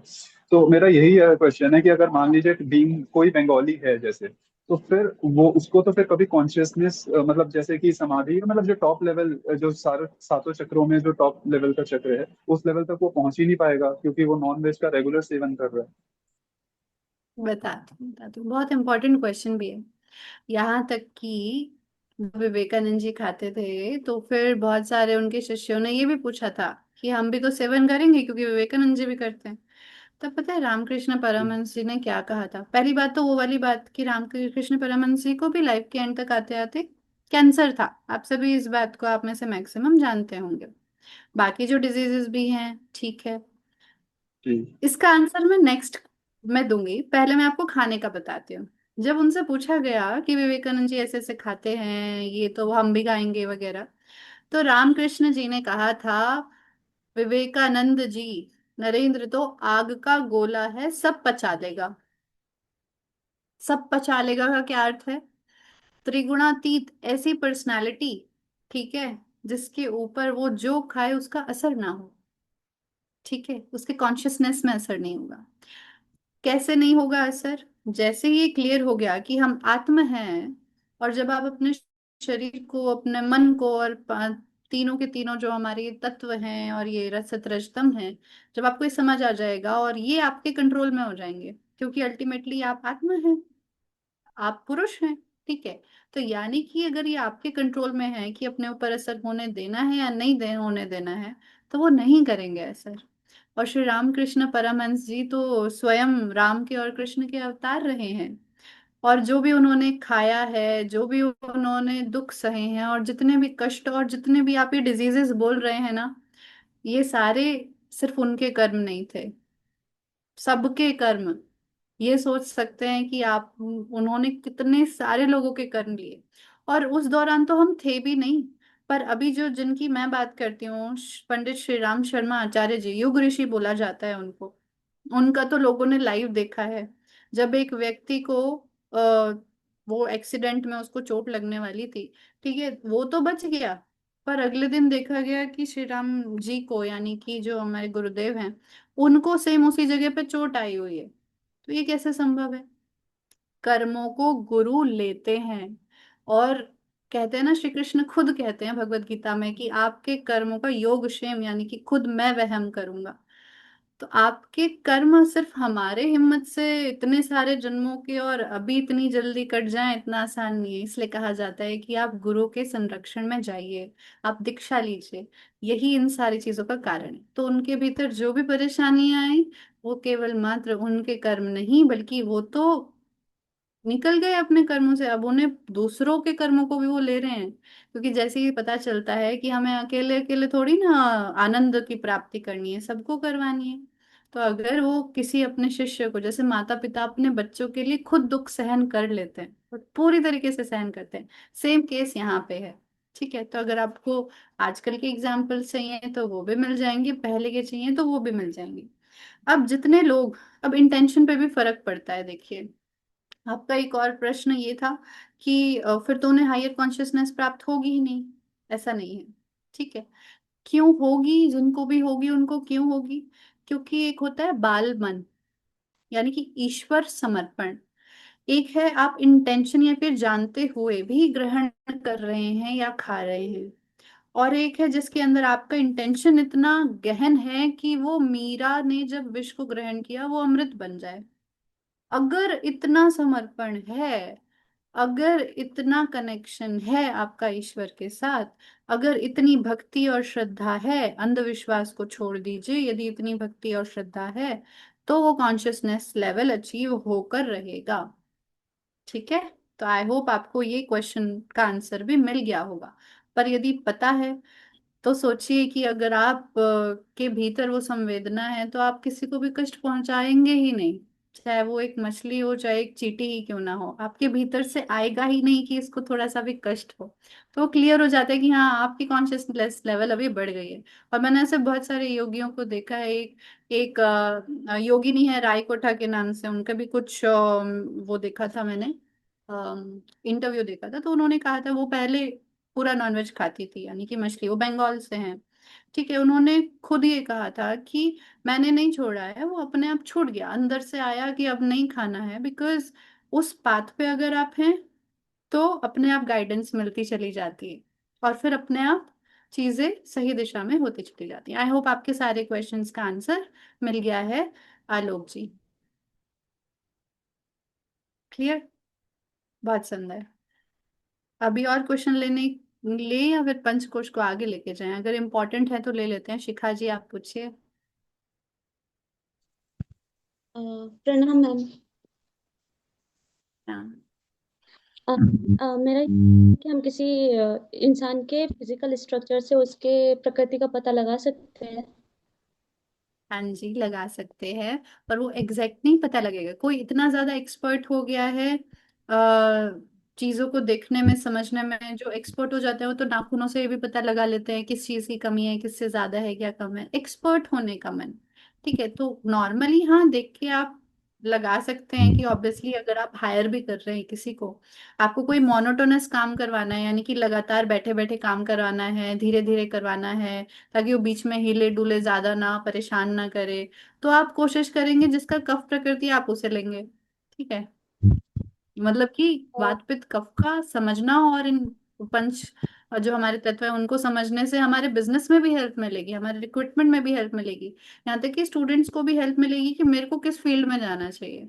तो अगर कोई वात प्रकृति का है और उसको बोला जाए कि नहीं तुम सिंगिंग में ही जाओ, या फिर तुम ऐसे स्लो काम करो, क्लर्क बनो और ये सारी चीजें, तो वो नहीं कर पाएगा। तो इट्स वेरी गुड कि हम अपनी अपनी प्रकृति को जाने, अपने पैशन को जाने, और खुद पे दोष ना दें, अरे मैं ये नहीं कर पा रहा हूँ। प्रकृति है, मन को साधना फिर प्रकृति को साधना, हाँ, देख के भी हम थोड़ा थोड़ा अंदाजा लगा सकते हैं, हम लोग थोड़ा अंदाजा लगा सकते हैं, एक्सपर्ट वाले लोग समझ जाते हैं। अगर फिजिकल स्ट्रक्चर पित्त कफ पित्त प्रकृति का है, ठीक है, बट उसका बिहेवियर उस अकॉर्डिंग नहीं है, तो फिर हम कैसे पता लगाएंगे कि वो किस प्रकृति का आपका है? वो अभी मैंने बताया ना, मैक्सिमम लोग कॉम्बिनेशंस होते हैं, यानी कि आप हाँ। दिखने में हो सकता है पित्त प्रकृति हो स्थूल रूप से, पर सूक्ष्म यानी कि जो आपके मानसिक स्तर पे जो चेंजेस हैं, क्योंकि जो बिहेवियर है वो तो वही आएगा जो मन में सोचा गया है। तो उसमें सात्विक राजसिकता तामसिकता कितनी है, गुण का भी इम्पैक्ट पड़ेगा, पहली चीज। दूसरा, प्रॉपर वैध से दिखा के पता चलेगा कि एग्जैक्टली कौन सी चीज दूषित कुपित या फिर बड़ी या घटी हुई है। Clear? Thank you ma'am. Next, Kishori Lal ji. I hope you got your answer.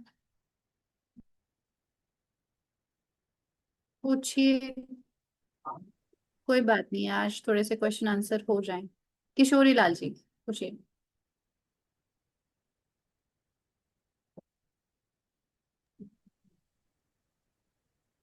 नमस्ते मैम। प्रणाम। आवाज आ रही है मैम? जी जी जी, बोलिए। मैम, जैसे आपने जल का गुण शीतल बताया था, पृथ्वी का सहन शक्ति, सहनशीलता, स्थिरता, जल का ज्वलन, वैसे आकाश और वायु का क्या बताया? ध्यान से निकल गया। आप एक बार और वीडियो देखिएगा, आपको पूरी वीडियो देखनी चाहिए। ठीक है। यानी कि ओके मैम। वृहद होना, आकाश का है वृहद होना, इंट्यूटिव होना, और फ्यूचर के प्रति जागरूक होना, माइंड बहुत अच्छा चलना, वो अच्छा राइटर बन सकता है, अच्छा बोल सकता है। वायु यानी कि जो वात प्रधान होगा उसके अंदर बहुत चंचलता होना, तेज तेज काम करना, ओवर थिंक करना, पर सही डायरेक्शन में ओवर थिंक करके सही दिशा में जा सकता है। नेक्स्ट क्वेश्चन है हमारा by Monalisa ji. Very quick.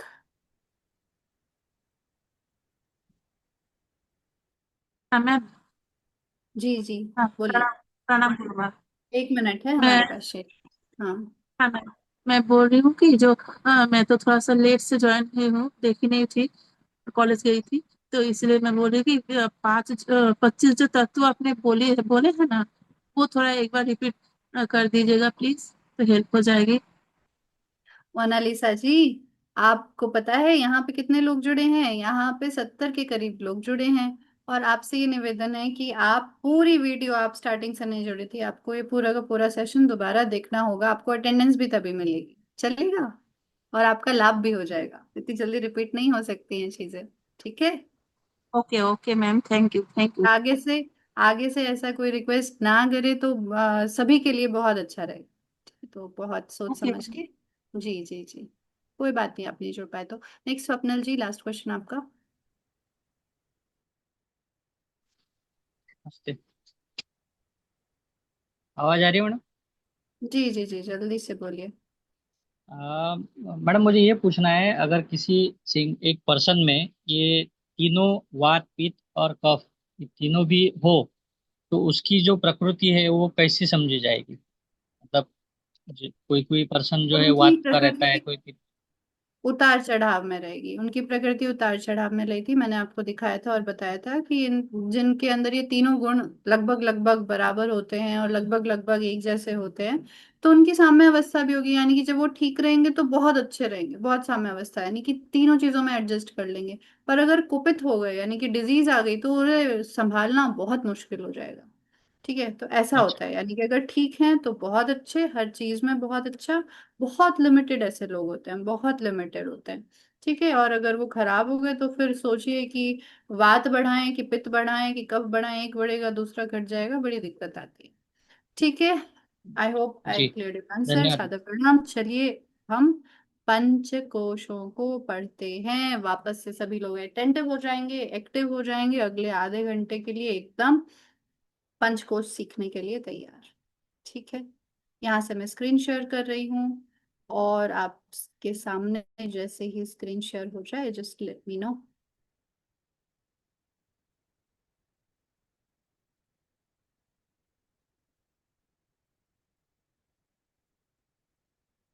ठीक है, विजिबल है सभी को? गुड। कल कॉन्शियसनेस के लेवल पढ़ाए गए थे आपको, ये वही है। मूड शिफ्ट, विक्षिप्त, एकाग्र, निर्णय, ये सारे भी आपको याद होंगे, एक बार आप देख लीजिएगा। ठीक है। अब आ जाते हैं हम पंचकोश पर। आपको याद है कल हमने दीपक का एक एग्जाम्पल लेके कुछ चीज समझने की कोशिश करी। हमने कहा था कि एक दीपक है, और दीपक के ऊपर जो वो हमने लैम्प, या फिर जो लैटिन, या उसे आप जो भी कहना चाहें, ठीक है, वो जो हमने कवर किया था दीपक को, तो हमने कहा था कि अगर उस पे धूल जम जाए, उस पे कुछ कुछ हो जाए, तो हमें पता नहीं चलेगा कि अंदर कौन सी चीज है। ये चीज आपको दोबारा से रिमाइंड करवाई, क्यों करवाई अभी बताएंगे। पहले हम जान लेते हैं पंचकोश होते क्या हैं। ठीक है। तैत्रीय उपनिषद में इसका जिक्र आता है डिटेल में। ठीक है। पंचकोश, पंच मीन्स पांच, कोश का अर्थ होता है, कोश को क्या कहते हैं? कवर। कोश को और क्या कहा जा सकता है? शीथ, यानी कि लेयर्स। ठीक है, तो ये पंचकोश हमारा व्यक्तित्व का एक तरीके से मॉडल है। कैसा मॉडल है व्यक्तित्व का? यहाँ पे जो भी लोग वीडियो में घूम फिर रहे हैं, भटक रहे हैं, ठीक है, थोड़ा सा अपने आप को स्थिर कर लें, बेहतर होगा। ठीक है। अब ये जो पंचकोश हैं वो क्या क्या कोश हैं? अब हमने कहा कि स्थूल रूप यानी कि हमारा शरीर, सूक्ष्म यानी कि जो मन के स्तर पे आ जाता है, सूक्ष्म, और फिर कारण शरीर, तीसरा शरीर क्या कहलाएगा, कारण। यहाँ पे मैं लिख रही हूँ सबसे पहले तो स्थूल, ठीक है, सिर्फ फर्स्ट लेटर लिख रही हूँ, स्थूल। दूसरा आएगा हमारा सूक्ष्म, और तीसरा आएगा हमारा कारण शरीर। ठीक है, ये सबसे ज्यादा पावरफुल है। कारण नाम से आपको समझ आ रहा होगा कि ये कारण है सारी चीजों का। सूक्ष्म शरीर है, ज्यादा पावरफुल होगा किससे, स्थूल से। कैसे पावरफुल होगा, कैसे बताएं, तो उसका एक एग्जांपल दे देते हैं। जब आप पानी गर्म करते हैं तो नीचे जब अग्नि जलती है तो पानी किस में कन्वर्ट होता है, भाप में, वाटर वेपर्स में, स्टीम में। और आप बहुत अच्छे से जानते हैं कि यदि गर्म पानी से हाथ जले तो कितना दर्द होता है, और अगर भाप से हाथ जले तो कितना दर्द होता है। पानी को यूज करके एनर्जी बनाई जाए तो उसको पहले हमें तेज बहाना पड़ेगा, हाइड्रो इलेक्ट्रिसिटी, तब जाके बनेगी। पर स्टीम, स्टीम से तो पूरी रेल चल पड़ती है, तुरंत चल पड़ती है। ठीक है, यानी कि स्टीम पानी से ज्यादा सूक्ष्म है, साथ में ज्यादा पावरफुल भी है। मानते हैं इस बात को, क्लियर हो गया। ठीक है, अब पंचकोश भी स्थूल से सूक्ष्म की ओर भी जाते हैं, प्लस इनका कनेक्शन हमारे चक्र के साथ भी होता है, जो हमारे एनर्जी सेंटर्स हैं उनके साथ भी इसका कनेक्शन होता है। पर मेन आप इसे ऐसे समझ सकते हैं कि ये हमारे 5 लेयर हैं, ठीक है, कवर हैं, शीत हैं, इन्हीं सब से हम बने हुए हैं। आप इस तरीके से भी समझ सकते हैं। पहला कौन सा है, पहला कहलाता है अन्नमय कोश, अन्नमय कोश। ठीक है, स्थूल से सूक्ष्म की ओर जा रहे हैं, ठीक, स्थूल से सूक्ष्म की ओर और फिर कारण की ओर भी जाएंगे। अन्नमय कोश है ये सारे सूक्ष्म ही वैसे, पर सबसे ज्यादा, अगर इनमें से भी सबसे ज्यादा कनेक्टेड देखा जाए तो अन्नमय कोश। अब यहाँ पे तो लिखा हुआ है आपका डीएनए, आपके सेल्स, आपके टिश्यूज, आपके नर्वस ऑर्गन्स, हाँ ये सारी चीजें भी आती हैं, पर कोश अपने आप में स्थूल है। अगर आप शरीर की बात करोगे तो आपके शरीर में जितने भी हड्डी हैं, ऑर्गन्स हैं, आपका एक्सक्रीटरी ऑर्गन है, आपका सिस्टम है, आपका डाइजेस्टिव सिस्टम है, आपका रेस्पिरेटरी सिस्टम है, ठीक है, जितने भी सिस्टम्स हैं वो सारे मिला करके, आपका डीएनए, आपके सेल, आपके टिश्यू, आपके नर्व्स, आपके जितने भी शरीर में जितने भी चीजें हैं वो सारी अन्नमय कोश का एक भाग हैं। और पर इसका जो सूक्ष्म रूप है उसके अंदर क्या होगा, उसके अंदर आपका ओज भी होगा। ठीक है, सूक्ष्म रूप। कैसे बनेगा अन्नमय कोश, पृथ्वी प्रधान होगा। हमने तत्व तो पढ़ ही लिए हैं, तो जाहिर सी बात है ये पृथ्वी प्रधान होगा। ठीक है, अब ये अलग अलग बुक में अलग अलग दिया हुआ है कि किस चक्र के साथ कितना कनेक्शन है, पर फिर भी हम अन्नमय कोश का तो कम से कम बता ही सकते हैं कि मूलाधार चक्र के साथ इसका गहन कनेक्शन है। पृथ्वी तत्व, मूलाधार चक्र, मूल आधार है। ठीक है, ये आपका हो गया अन्नमय कोश, क्लियर हो गया। नेक्स्ट, नेक्स्ट कोश या फिर जो नेक्स्ट आपका लेयर है या नेक्स्ट परत है जो आपकी, वो कहलाती है प्राणमय कोश। ठीक है, प्राण से समझ में आ रहा है कि हाँ यहाँ पे तो धरती थी तो यहाँ पे वायु आ गया। वायु से पहले तो हमारा अग्नि और जल भी आता है, बिल्कुल आता है। ठीक है, तो यानी कि तीनों चक्र इसके अंदर इंपॉर्टेंट है प्राण के लिए।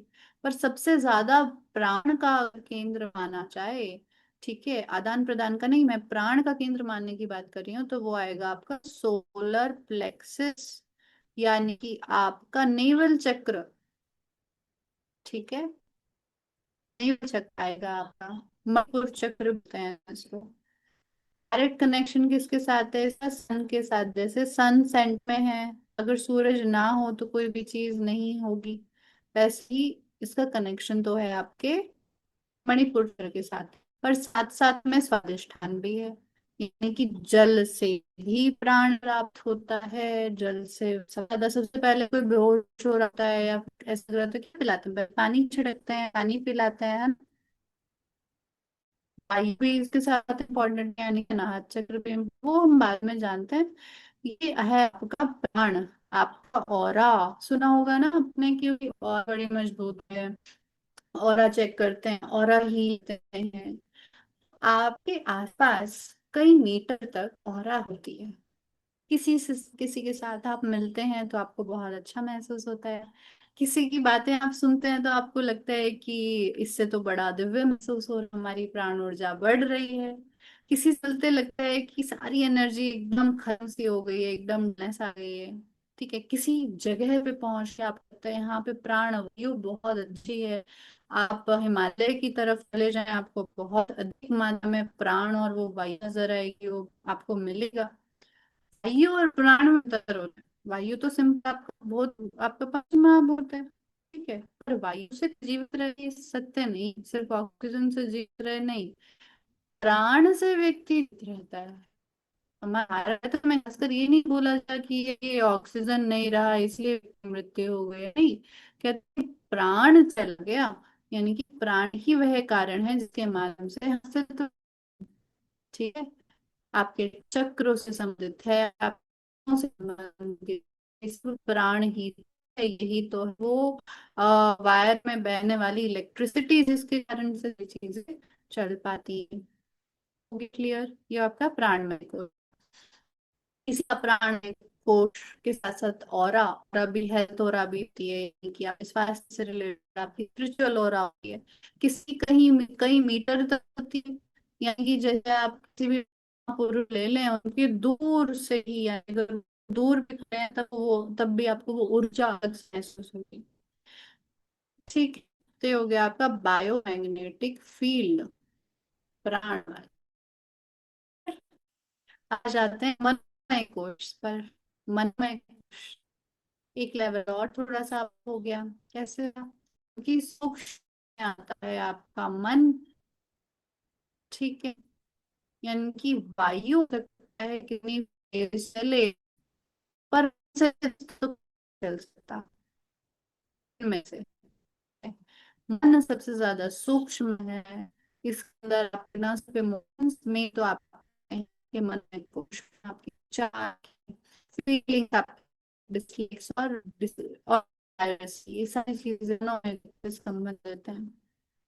ठीक है, आप कुछ अगर देखा जाए, भाग्य भी है साथ में, आप शुद्ध और आगे चक्र भी है ना, कनेक्शन है वहां से भी, यहाँ से तो है कनेक्शन।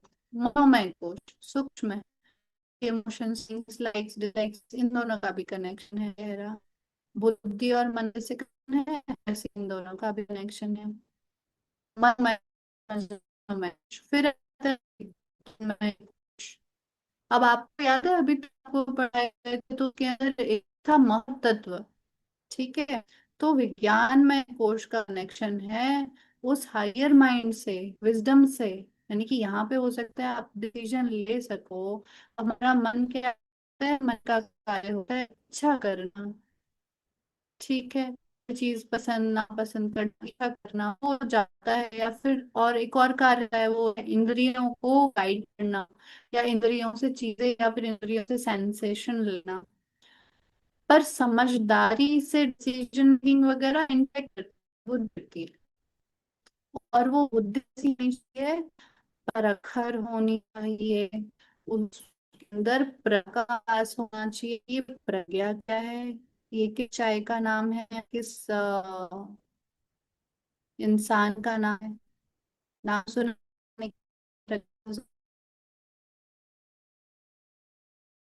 चीज, यानी कि वो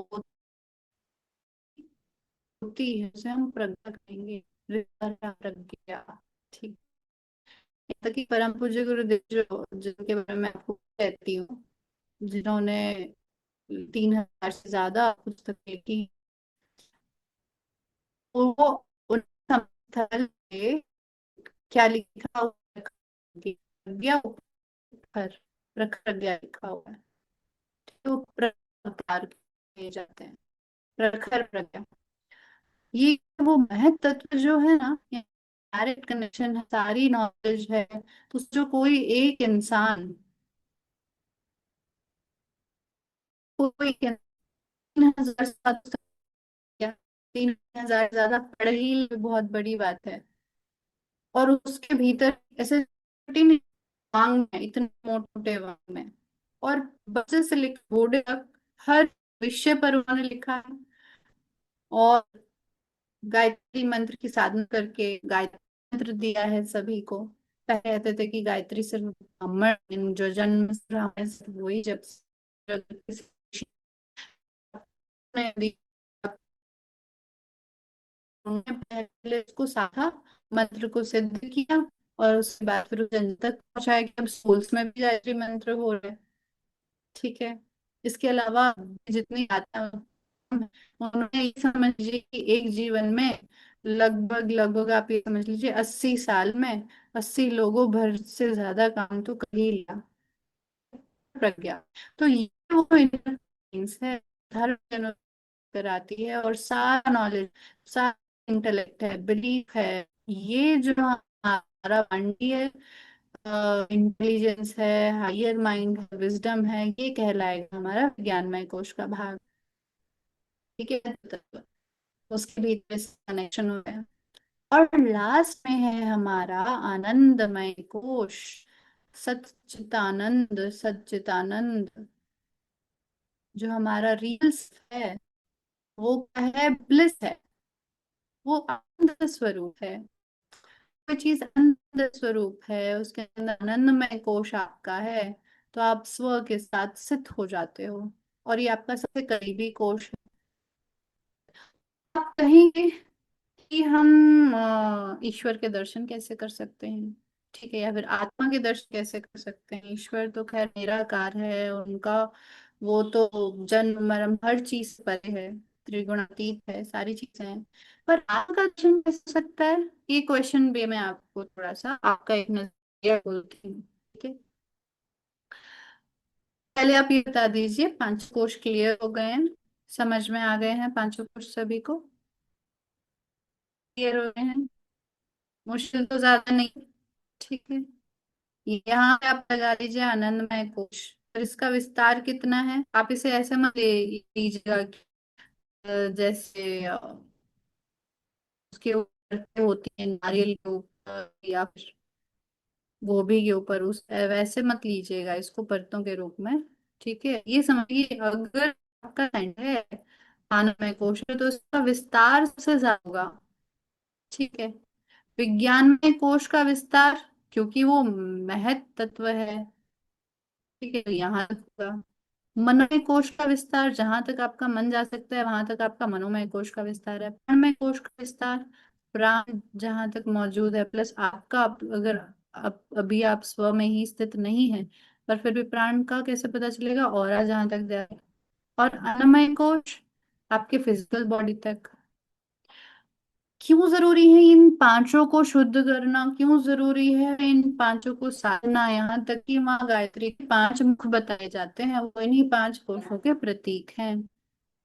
ठीक है। और इन्हीं 5 कोशों की साधना करनी होती है, तो योग सध सकता है। इन कोशों की यदि साधना कर ली जाए, तो पूरा का पूरा पर्सनालिटी सध जाएगी, रिफाइन हो जाएगी। अन्न में अब साधना पे भी आते हैं, उससे पहले क्लियर है सभी को क्या हम इसकी साधना पे जा सकते हैं, इनकी क्या क्या साधनाएं हो सकती है, कैसे हो सकती है। एक सेकंड को आप रखिएगा। क्लियर है यहाँ तक? आप इसको थोड़ा बहुत नोट करना चाहते हैं तो आप एक बार नोट कर लीजिए, देख लीजिए। ठीक है।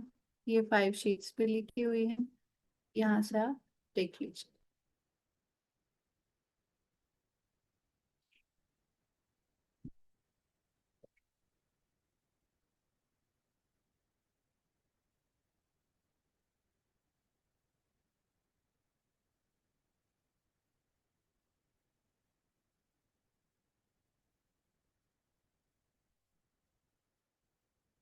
यहाँ पे मेरे को क्वेश्चन नजर आ रहे हैं, क्वेश्चन अर्जेंट है क्या? ठीक है, इसको एक बार स्टॉप शेयर कर देते हैं। अपना अर्जेंट क्वेश्चन जल्दी से पूछ लीजिए सोनाली जी। उसके बाद फिर हम साधना कैसे करनी है इन मैम 5 कोशों की, वो आपको मैम बताएंगे जी। मैम एक बार रिपीट बोल दीजिए जो मोनोमाइक, सॉरी, अन्नमय कोश हमारा पूरा जो बाह्यिक जो स्ट्रक्चर है और अंदर का जो स्ट्रक्चर है उसी में है। फिर प्राणमय नहीं, कोश। बाहर भी, बाहर भी है। आप एक बार फिर हेलो से मैम। देखिएगा इस, हाँ जी, मैं कह रही हूँ आपको इस वीडियो को फिर से देखना होगा। मैंने कहा था कि सूक्ष्म रूप में सिर्फ हमारा शरीर नहीं है, उससे जुड़े हुए तत्व भी हैं। जैसे एक बीज में वृक्ष बनने की संभावना है, ठीक है, पर हम ये तो नहीं बोलेंगे कि ये बीज ही मतलब वृक्ष है। डीएनए तक अन्नमय कोश हमारा पूरा डीएनए तक है, ये तो समझ गई। नहीं, डीएनए के परे भी है, वो तो सिर्फ दिखाई देता है ना। डीएनए तो आप उसमें देख सकते हैं, मशीन में देख सकते हैं, मे भी उसे चेक करवा सकते हैं। पर अन्नमय कोश इतना सूक्ष्म है कि आप इसे समझ सकते हैं कि ये अगले जन्म में भी साथ में जाता है। इसलिए जरूरी है कि इस जन्म में भी आप शुद्धतम और सात्विक खाना ही खाएं। आपने नोटिस किया होगा कि कई बार हमारा शरीर स्वस्थ नहीं रहता, यानी कि आत्मा, कोई पैदा आत्मा हुआ है। भी अन्नमय, मैम आत्मा भी अन्नमय कोश में ही होगा। नहीं नहीं नहीं, तो आत्मा, वो वृक्ष आत्मा तो परे अन्नमय। है, इन 5 कोशों से परे है आत्मा। आत्मा, अब देखिए, अब आपका प्रश्न मैं समझ पा रही हूँ, बाकी सबका भी ये प्रश्न हो सकता है कि अगर आत्मा ही दूसरे जन्म में जाती है, ठीक है, पर साथ साथ में वो अपने सूक्ष्म चीजों के साथ जो जुड़ी हुई है उसको भी लेके जाती है, मन भी साथ में जाता है, ठीक है। क्यों जाएगा साथ में? क्योंकि अभी आत्मा को तो सिद्ध हुआ है, अभी आत्मा परमात्मा के साथ मिला नहीं है। तो अभी कुछ ऐसे कर्म, कुछ ऐसे डिजायर्स, कुछ ऐसी चीज है जो साथ में जानी है, वो भी साथ में जाएगी। अगर एक फोन है, फोन हो गया हमारा शरीर, उसके अंदर सिम डला हुआ है, तो वो फोन चेंज होगा, सिम सेम रहेगी। तो सिम में कुछ, आप कहते हैं कि लोगों की कुछ मेमोरी होती है, पिछले जन्म में यहाँ पे था, यहाँ पे था। आत्मा तो केवल दृष्टा है। आत्मा तो आप ये समझ लीजिए, उसे ना कोई नष्ट कर सकता है, ना उसे कोई मिटा सकता है, वो तो दृष्टा है, ठीक है। वो तो परमात्मा का एक हिस्सा है, एक अंश है, शुद्धतम स्वरूप है, ठीक है। पर साथ साथ में ये सारी चीजें भी जा रही हैं, कोश का सूक्ष्म भाग भी जा रहा है, आप इसे ऐसे समझ सकते हैं। पर वो चीजें समझ में नहीं आएंगी। कब समझ में आएंगी? जब ये पता चलेगा कि हाँ, जो साथ में सूक्ष्म शरीर जा रहा है, आत्म शरीर के साथ, कारण शरीर के साथ जो सूक्ष्म शरीर है, उसके भीतर ये सारी चीजें विद्यमान है। तभी तो अगर कोई इच्छा हुई किसी के मन में कुछ करने की या फिर ऐसे, और वो पूर्ण नहीं हुई, तो कई बार अगले जन्म में उसको पूर्ण करने की, हमारे महाभारत में आता है, शिखंडी जी का आता है, ठीक है। बहुत सारे ऐसे एग्जाम्पल्स हैं जो इसमें बताए गए। अभी हम कोई और क्वेश्चन फिलहाल नहीं लेंगे, क्योंकि अभी हमें इसके ट्रीटमेंट के ऊपर भी विचार करना है।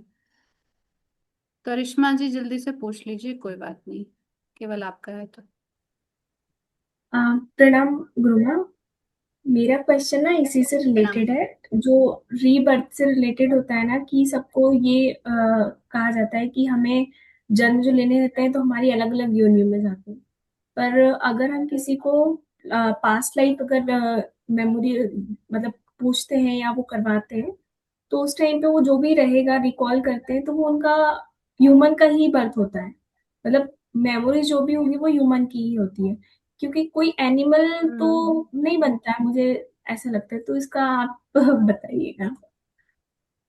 ये आज के सेशन से परे का क्वेश्चन है, इसका आंसर मैं दूंगी बाद में, ठीक है, ठीक है। बताया जाएगा। अभी नहीं। ओके। अभी आपके क्लाइंट्स पे फोकस किया जाए। सिम वाली बात भी इसलिए बताइए क्योंकि आप योगी हो। आपके क्लाइंट्स को आपको ये सारी बातें नहीं बतानी है, ठीक है। ऐसा ही करने की कोई आए और उनको आप बताने बैठ गए हो कि बेटा आप आत्मा हो, आप अपने आत्मा भाव में रहो, खुश रहो, आप आनंद स्वरूप हो, आपको कोई दिक्कत नहीं, नहीं। ये आपको बताई जा रही है, क्योंकि मुझे ऐसा लगता है कि यदि आपको यहाँ पे जोड़ा गया है, तो आपके भीतर वो उच्च स्तरीय चेतना व्याप्त है और आप उन चीजों को समझ सकते हैं, ताकि आपकी तो चीजें क्लियर हो। पहले स्वयं का सुधार तो हो, ठीक है। इस सब बताई जा रही है। और एक और चीज, यदि आपको डाउट लग रहा है किसी भी चीज में, चलेगा, ठीक है, चलेगा। डाउट आता है, पक्का करो, जहां से भी आप पढ़ना चाहते हो, सीखना चाहते हो, समझना चाहते हो, उसे सीखो। और अगर आप मेरे से रेफरेंस चाहते हो कि मैम हम डाउट्स कहाँ से क्लियर करें, अभी मैंने आपको बताया 3,000 से ज्यादा पुस्तक लिखी गई हैं, awgp.org पे अवेलेबल हैं। आप वहां पे जाइए और जितना भी पूरा ज्ञान आपको प्राप्त करना है आप पढ़ सकते हैं, पूरे विश्व ब्रह्मांड के किसी भी विषय से संबंधित। ठीक है, डन। चलिए वापस आ जाते हैं पंचकोश की इसकी साधना होती कैसे। ठीक है, अब अन्नमय कोश से शुरुआत करेंगे। अब यहाँ पे मैं विद रेफरेंस बनाने वाली हूँ, आपके पास लगभग 20 मिनट का समय और शेष है। आपकी जो संडे की क्लास होती है अच्छी बात रिकॉर्ड होती है, और मुझे लगता है कि आपको ये क्लास लगभग लगभग 3-4 बार देखनी चाहिए, क्योंकि इसमें जो बताया जाता है वो आपकी एक क्लास में हो सकता है आपके दिमाग में ना घुस पाए, तो हो सकता है रिपीट मोड पे आपको नए विचार आए, नई समझ आए, और नए तरीके से आप इसको अप्लाई कर पाए। ठीक है, सबसे पहले हम शुरुआत करने वाले हैं अन्नमय कोश से। तो सोचिए, जो शरीर से संबंधित है, यानी कि शरीर के स्वास्थ्य पे जिसका डायरेक्ट असर होता है, अन्नमय कोश। ठीक है, उसका साधना सबसे पहले तो खाने पीने से ही होगी। अन्न मैंने आपको जस्ट अभी बता दिया है कि अन्न अगर सात्विक होगा, अन्न यदि शुद्ध होगा, अन्न के भीतर यदि प्राण होगा, तो आपका अन्नमय कोश मजबूत बनेगा। साधना के लिए क्या करा जाए? व्रत का पालन होता है। ठीक है, मैं आपको यहाँ से विद रेफरेंस बता देती हूँ, मैं कहाँ से पढ़ रही हूँ, गायत्री महाविज्ञान से आपको बता रही हूँ विद रेफरेंस। ठीक है, सबसे पहला आसन। अष्टांग योग में आसन पढ़ते हैं ना, उसमें आसन आपके शरीर को डायरेक्ट प्रभावित करते हैं। आसन हो गए आपके अन्नमय कोश की साधना में प्रमुख। ठीक है, अन्नमय कोश की जैसी स्थिति होती है वैसा ही आपका शरीर और ढांचा और रंग रूप बनता है। जैसे आपके स्थूल से स्वाद आहार, ये सारे गुण आपके संस्कार में भी आते हैं। पहला मैं आपको बताया उपवास या व्रत। कैसे कैसे उपवास होते हैं, अब आप आज से उपवास शुरू कर दो ऐसा नहीं होगा। आज एकादशी का उपवास है, ठीक है, किन किन का है, क्यों किया है, कैसे किया है। ज्यादा इम्पोर्टेंट यह है शरीर के अनुसार क्या आपको उसकी जरूरत है, और शरीर के अनुसार यदि जरूरत है तो निगरानी में किया जाए, बिल्कुल किया जाए। वो एक व्रत है, एक तप है, और उस अन्नमय कोश की साधना होती है, और अन्नमय कोश मजबूत बनेगा। आपको प्रोटीन ज्यादा लेके स्ट्रॉन्ग ज्यादा जरूरी है अपना अन्नमय कोश strong बनाना। पतले दुबले व्यक्ति आप देख लीजिए और बड़े बड़ों को गिरा सकते हैं। ठीक है, अभी केसेस आपने देखे हैं, तो क्या है उनके भीतर, उनके भीतर वो प्राण है, और अन्नमय कोश उनका मजबूत। उपवास, उपवास कौन से प्रकार के होते हैं? एक नॉर्मल तो एकादशी हो गया, या फिर नवरात्र के उपवास बहुत इंपॉर्टेंट माने जाते हैं। 9 दिन की ऐसी साधना जिसके भीतर पूरी प्रकृति में इतने चेंज आ रहे होते हैं, प्लस उस साधना में यदि उपवास रखे जाएं तो अगले 6 महीने के लिए व्यक्ति निरोगी हो जाता है कम से कम। तो साधना में यदि अनुष्ठान किया जाए गायत्री मंत्र का 24 इस तरीके से 24,000 का और ज्यादा, उसके हिसाब से जितने भी कर्म है वो कर जाएंगे। कर्मों के बंधन से कोई छूट नहीं सकता, बंधन यानी कि कर्मों के फल से कोई छूट नहीं सकता, मैं ये कहना चाह रही हूँ। यानी कि कर्म अपने कर्ता को कैसे कैसे ढूंढ ही लेते हैं, पर गायत्री मंत्र और तप एक तरीका है जिससे ये चीजें नष्ट हो सकती हैं। कैसे हो सकती हैं? आपको याद है कल मैंने बताया पंच क्लेश हटाने हैं, कर्म जो किए हैं उन्हें क्लियर करना है, तभी अंदर की वो चीजें दिखेगी या समझ आएंगी। कैसे होगा? वो तप के माध्यम से होगा। जैसे अगर पानी के अंदर गंदगी आ गई है तो उसे उबल जाएगा, तप जाएगा, तब जाके वो सैनिटाइज होगा, तब जाके वो क्लियर होगा। ऐसे ही घी पे गंदगी आ जाती है तो उसे तपाया जाता है, वो क्लियर हो जाता है। जो हमारे बहुत सारे मेटल होते हैं, जैसे सोना है, वो तपाते हैं तब जाके वो शुद्ध होता है। और अत्यधिक तपने के बाद ही कोई चीज कोयले जैसी ही रह पाती है। ठीक है, तो पहले ना उस अपने शरीर के ऊपर उपवास के रूप में करी जाती है, यानी कि इस जीवा को साधना है, शरीर को समय देना अपने कार्य के लिए, उसे बेहतर होने के लिए। तो ऐसे चंद्रायण व्रत भी होता है, उसके भी एक समय सीमा रहती है। ऐसे ऐसे करके बहुत सारे व्रत उपवास हैं जो बनाए गए हैं और उनके पीछे है लिखा, तो आपको समझ में आए, आपको लगे निगरानी में आपको करनी चाहिए व्रत उपवास। हर शरीर के अनुसार, जैसे वात वाले लोगों के लिए, पित्त वाले लोगों के लिए उपवास बड़ा मुश्किल रहेगा, तुरंत भूख लग जाएगी, जठराग्नि मजबूत है, उन्हें वो कैसे करेंगे, जल की मात्रा बढ़ाएंगे या क्या करना है, तो हमेशा निगरानी में जाने चाहिए, पर अन्नमय कोश मजबूत हो। दूसरा है आसन। जितने ऋषियों ने हमारे योग के ग्रंथों में आसन बताए गए हैं, हठ योग आसन, उसमें से यदि आप रेगुलर बेसिस करना चाहते हैं तो फिर एक तो हमारा अ, सर्वांगासन, बद्ध पद्मासन, पादहस्तासन, उत्कटासन, ये तो पहले मजबूत करें। ये सारी चीजें तो आपको कहीं भी मिल जाएंगी, बस रेफरेंस के साथ आपको बता रहे हैं। अगर ऐसे ही आपको अपनी कम को मजबूत करना है और पेट को मजबूत करना है तो पश्चिमोत्तानासन यानी कि आगे झुकने वाले, मयूर आसन यानी कि बहुत अगर स्ट्रेंथ ट्रेनिंग अच्छे से होती है, ऑफ कोर्स अब मेडिकल इसमें शरीर के सही होने ना होने के साथ बहुत प्रिकॉशंस के साथ ये सारे किए जाते हैं। सर्पासन आपका कोबरा पोज हो गया, धनुरासन हो गया, पेट के अति उत्तर रहते हैं। ठीक है, आसन ऐसे काम करते हैं, जो हमारे 107 मर्म स्थल हैं। एक्यूप्रेशर आप सबने सुना होगा, ठीक है। एक्यूप्रेशर हमारी बॉडी में वो पॉइंट्स हैं जिन्हें प्रेस करके अलग अलग ऑर्गन्स ठीक होते हैं। कैसे होते हैं? ठीक वैसे ही जैसे ये इलेक्ट्रिसिटी पंखे के साथ जुड़ी हुई है, अगर मुझे पंखा चलाना होगा तो मैं डंडे से नहीं चलाऊंगी, मैं जाके स्विच को ऑन ऑफ कर दूंगी। यानी कि हमारी बॉडी के अंदर जो भी वायर्स हैं वो हमारे हाथों के हथेलियों पे और पैरों के तलवों पे एंड होते हैं। पर हमारी बॉडी में भी ऐसे 107 मर्म स्थल हैं। मर्म मीन्स सेंस, मर्म मीन्स वो सेंस स्थल, ठीक है, वो सारा बीज वहीं पे है, जिन पे यदि अत्यधिक आघात हो जाए तो व्यक्ति की मृत्यु भी हो सकती है। आपने किसी बॉलीवुड या हॉलीवुड में देखा होगा इस तरीके से, एक they just do like this और कोई व्यक्ति बेहोश हो जाता है, फिर बहुत सारी चीजें होती है, ठीक है। तो ऐसे बहुत इंपॉर्टेंट सेंसिटिव मर्म स्थल होते हैं। जब हम योग आसन करते हैं तो उन मर्म बिंदुओं पे प्रभाव पड़ता है, पहली बात। दूसरा, चक्रों पे प्रभाव पड़ता है। श्वास प्रश्वास का विशेष ध्यान रखा जाता है। श्वास प्रश्वास के बिना यदि आप बिना ध्यान रखे यदि आप आसन करवा रहे हो तो वो किसी एक्सरसाइज ही समझिए आप उसको, ठीक है। फिर वो बस वही मसल ट्रेनिंग करेगा और कुछ काम नहीं करने वाला है, अन्नमय कोश मजबूत नहीं होगा, ठीक है। शरीर हो सकता है बाहर से मजबूत दिखाई देने लगे। तो आसन हो गया एक हमारा। फिर है सूर्य नमस्कार, अति उत्तम विधि है सूर्य नमस्कार, एक प्रज्ञा योग बताया हुआ है, अगर आप सर्च करेंगे आपको मिल जाएगा। जैसे सूर्य नमस्कार 12 सेट है पोजेस के, ऐसे ही प्रज्ञा योग में हमारे 16 है। फिर है तत्व शुद्धि, यानी कि ये जो पांच हमारे पंचभूत हैं, उन्हीं से तो बना है ना हमारा शरीर। तो सोचिए अगर आपका दीवार में कहीं गड़बड़ हो जाए तो क्या भरेंगे उसके अंदर? सीमेंट भरेंगे, पानी भरेंगे, ईंट भरेंगे, इन्हीं से तो ठीक करेंगे ना। तो सोचो अगर हमारी बॉडी पांच इन तत्वों से बनी है तो इन्हीं तत्वों को ठीक करना है।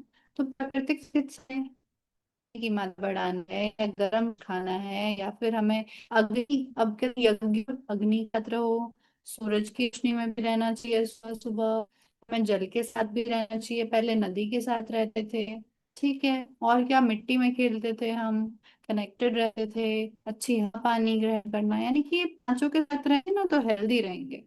तत्व की शुद्धि, अब इन्हीं पांचों को शुद्ध करना भी होता है।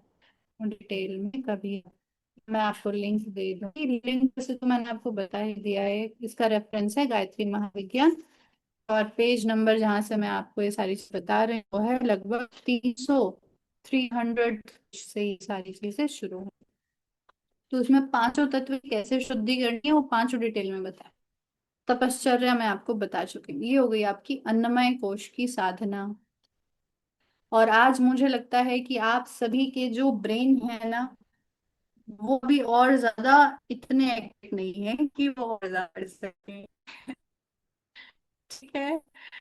ऑलरेडी 2 आवर्स आपने लगा दिए हैं, अन्नमय कोश की साधना आपने समझी है, इसको अप्लाई शुरू करिए, ठीक है? अपने खाने में चेंज लेके आइए, चबा के खाइए, मिताहार, हितभुख और ऋतुभुख। मितभुख खाना चाहिए जो आपके शरीर के लिए, मन के लिए मित्रपूर्वक हो। हितभुख आपके लिए हितकारी हो। ऋतुभुख ऋतु के अनुसार हो। ठीक है, गर्म खाना चाहिए।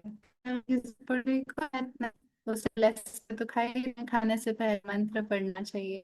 खाने से पहले उसे तो भोग लगाया जाए या फिर उससे पहले उसको साथ में धन्यवाद ज्ञापन किया जाए। ठीक है, अपने समय को मजबूत रखें। उसके बाद फिर कल हम प्राण कोश को, कल यानी कि नेक्स्ट सैटरडे से मैं कोश को डिस्क्राइब करेंगे, समझेंगे। ठीक है, तो आई होप आपको बहुत सारी चीजें समझ आ गई हैं। और अन्नमय कोश के साधन के तरीके, तपश्चर्या मैंने आपको बताया, अभी तपस्या होती है, हठ योग होता है, अलग अलग तरीके के, है ना। सारा करने की जरूरत नहीं है। जितना हमारे भीतर से और एक गुरु का आदेश हो उतना करना पर्याप्त है। अपने लिए कठोर होना और दूसरों के लिए नरम होना आवश्यक है, पर अहिंसा एक गुण है जो स्वयं के साथ भी नहीं करनी चाहिए। और तप वो है जो प्रसन्नता पूर्वक किया जाए। आप फास्ट कर रहे हो और परेशान हो रहे हो, अरे यार भूख लग रही है। आप फास्ट कर रहे हो और परेशान हो रहे हो कि इतना तो वैसे भी आज मेरा फास्ट है और आपने इतना काम करा लिया, मेरे को तो रेस्ट चाहिए। यदि आपके तप में प्रसन्नता नहीं है तो आपका तप व्यर्थ है। ठीक है, तप हमेशा प्रसन्नचित्त रहकर उसे अपना कर किया जाता है, जबरदस्ती नहीं। ठीक है, चलिए, बहुत अच्छी बात है। मन को साधने के लिए ये आवश्यक भी हो जाता है। अब है स्टोरी टाइम। उससे पहले यदि कोई प्रश्न है, हम दो दो प्रश्न ले सकते हैं। जल्दी सोच लीजिए। जिनका ब्रेन अभी भी सुपर एक्टिव है वो अपना प्रश्न पूछ सकता है। सोनाली जी, आप लेट आए हैं लग रहा है। नहीं, जी बताइए। नहीं, मैं पहले से ही तो हूँ। मुझे ये लगता है, आप इतने कूल पढ़ाते हैं ना, मुझे लगता है आपका दिनचर्या कैसे है, आप हम लोग अगर शेयर करें तो। दिनचर्या कैसा है? अब अगर मैंने यहाँ से शेयर किया तो आप सब सोचेंगे हम भी वैसा ही करें, तो शेयर करने का कोई अर्थ नहीं है, क्योंकि सभी का दिनचर्या अलग हो सकता है।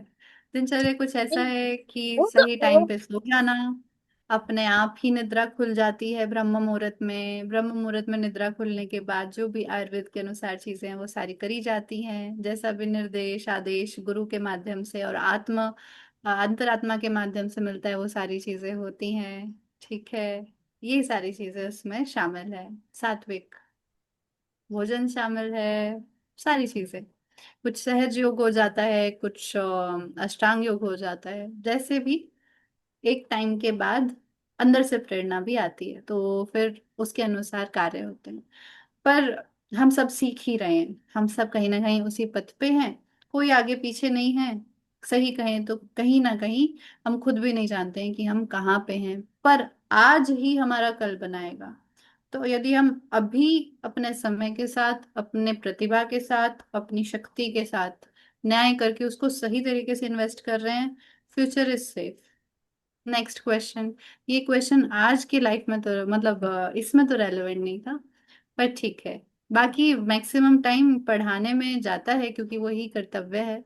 जिस विश्वविद्यालय में मैं पढ़ाती हूँ बच्चों को, उनको IKS, Indian knowledge system, positive psychology और बहुत सारी चीजें, प्रैक्टिकल एस्पेक्ट्स पढ़ाए जाते हैं। मनीषा जी, आपका प्रश्न। थैंक यू जी।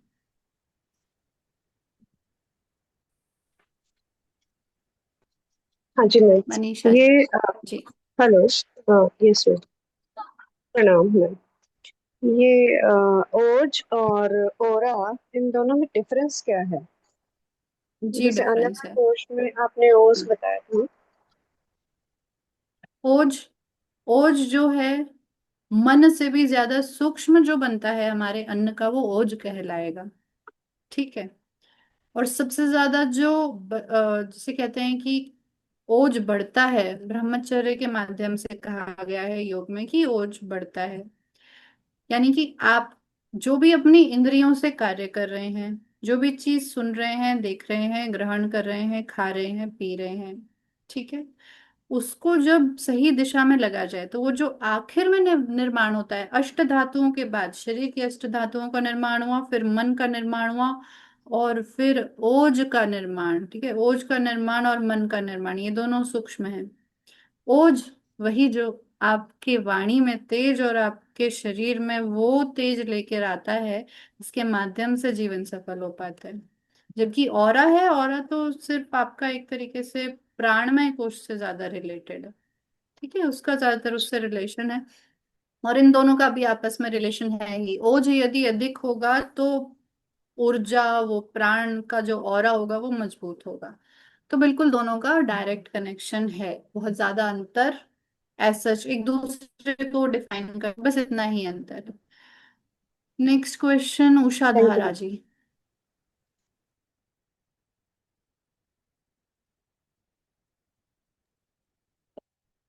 हाँ गुरु जी। गुरु माँ, मैं पूछ रही हूँ जो आप अन्नमय कोश का जो चक्र बताएं मूलाधार चक्र के साथ, और प्राणमय और विज्ञानमय का क्या बताएं थोड़ा सा। उसमें तीनों इंक्लूडेड है, स्वादिष्ठान भी है, मणिपुर भी है, और आपका अनाहत चक्र भी है। तीनों है, तीनों का रिलेशन काफी रहता है। लास्ट क्वेश्चन आलोक जी पूछे। प्रणाम गुरु माता। अच्छा, मेरा ये क्वेश्चन था, जैसे आप बता रही थी कि व्रत करना चाहिए तो श्रद्धा से करना चाहिए, नहीं तो फल नहीं मिलता। तो मतलब अगर हम व्रत कर रहे हैं, सॉरी, तो हमारा मतलब प्रसन्नता के साथ करना चाहिए। तो मेरा ये था कि जैसे मान लीजिए कि कोई है जिसको मतलब जो श्रद्धा बहुत है, उसकी बहुत ज्यादा श्रद्धा है भगवान के प्रति, लेकिन वो व्रत नहीं कर सकता। या मान लीजिए बहुत सारे जैसे नॉन वेजिटेरियन होते हैं, वो बोलते हैं, जैसे जैसे अभी यही सावन चल रहा है, उसमें बोल रहे हैं कि हमारा भोलेनाथ के प्रति श्रद्धा तो है, लेकिन हम लोग चिकन नहीं खा सकते। तो लेकिन श्रद्धा है, तो वो अगर खा के भी श्रद्धा भाव से अगर व्रत करें, मतलब भगवान की पूजा करें, तो उसका फल मिलेगा। पूजा बहुत आसान है आलोक जी, पूजा बहुत आसान है। आपने दो प्रश्न एक साथ पूछ लिए। पहली बात तो मैंने बोला ही नहीं कि व्रत प्रसन्नता किया जाए। ठीक है, मैं आपको म्यूट कर देती हूँ अगर आपको मेरी आवाज आ रही है तो। आप एक बात बताइए कि हम अगर कोई व्रत या तप नहीं कर पा रहे हैं, यदि उसके पीछे का कारण यह है कि हमारी मेडिकल प्रॉब्लम है, ठीक है, या फिर जैसे आपने नॉनवेज वाली बात कही कि अगर हम वो नहीं लेंगे तो हो सकता है जान पे आ जाए, तब तो एक बार को समझ में आता है।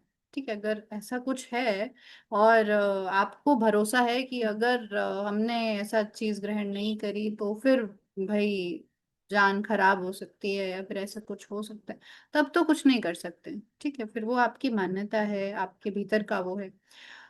पर श्रद्धा है यदि, ठीक है, तो क्या आप उस, अगर वो श्रद्धा होगी ना, तो फिर आपके भीतर का मनोबल, आत्मबल इतना मजबूत होगा कि बहाने नहीं आएंगे, किसी भी प्रकार के बहाने नहीं आएंगे। तो आपके दोनों क्वेश्चन अलग अलग थे। पहला क्वेश्चन यदि मेडिकल प्रॉब्लम से संबंधित है तो हाँ जी, आप बिल्कुल मत कीजिए, आपको व्रत बिल्कुल भी नहीं करना चाहिए। भगवान अपने बच्चों की सहूलियत, उनकी सलामती और उनका जो शरीर है वो स्वस्थ चाहते हैं। नहीं करना चाहिए। कोई मेडिकल प्रॉब्लम है, जबरदस्ती व्रत करेगा और बीमार पड़ेगा, फिर उसको और ज्यादा एनर्जी की जरूरत पड़ेगी, उसके लिए क्या करेगा, और वो पे डिपेंडेंट होगा, खामखा सब लोग परेशान होंगे। तो जबरदस्ती नहीं करनी चाहिए।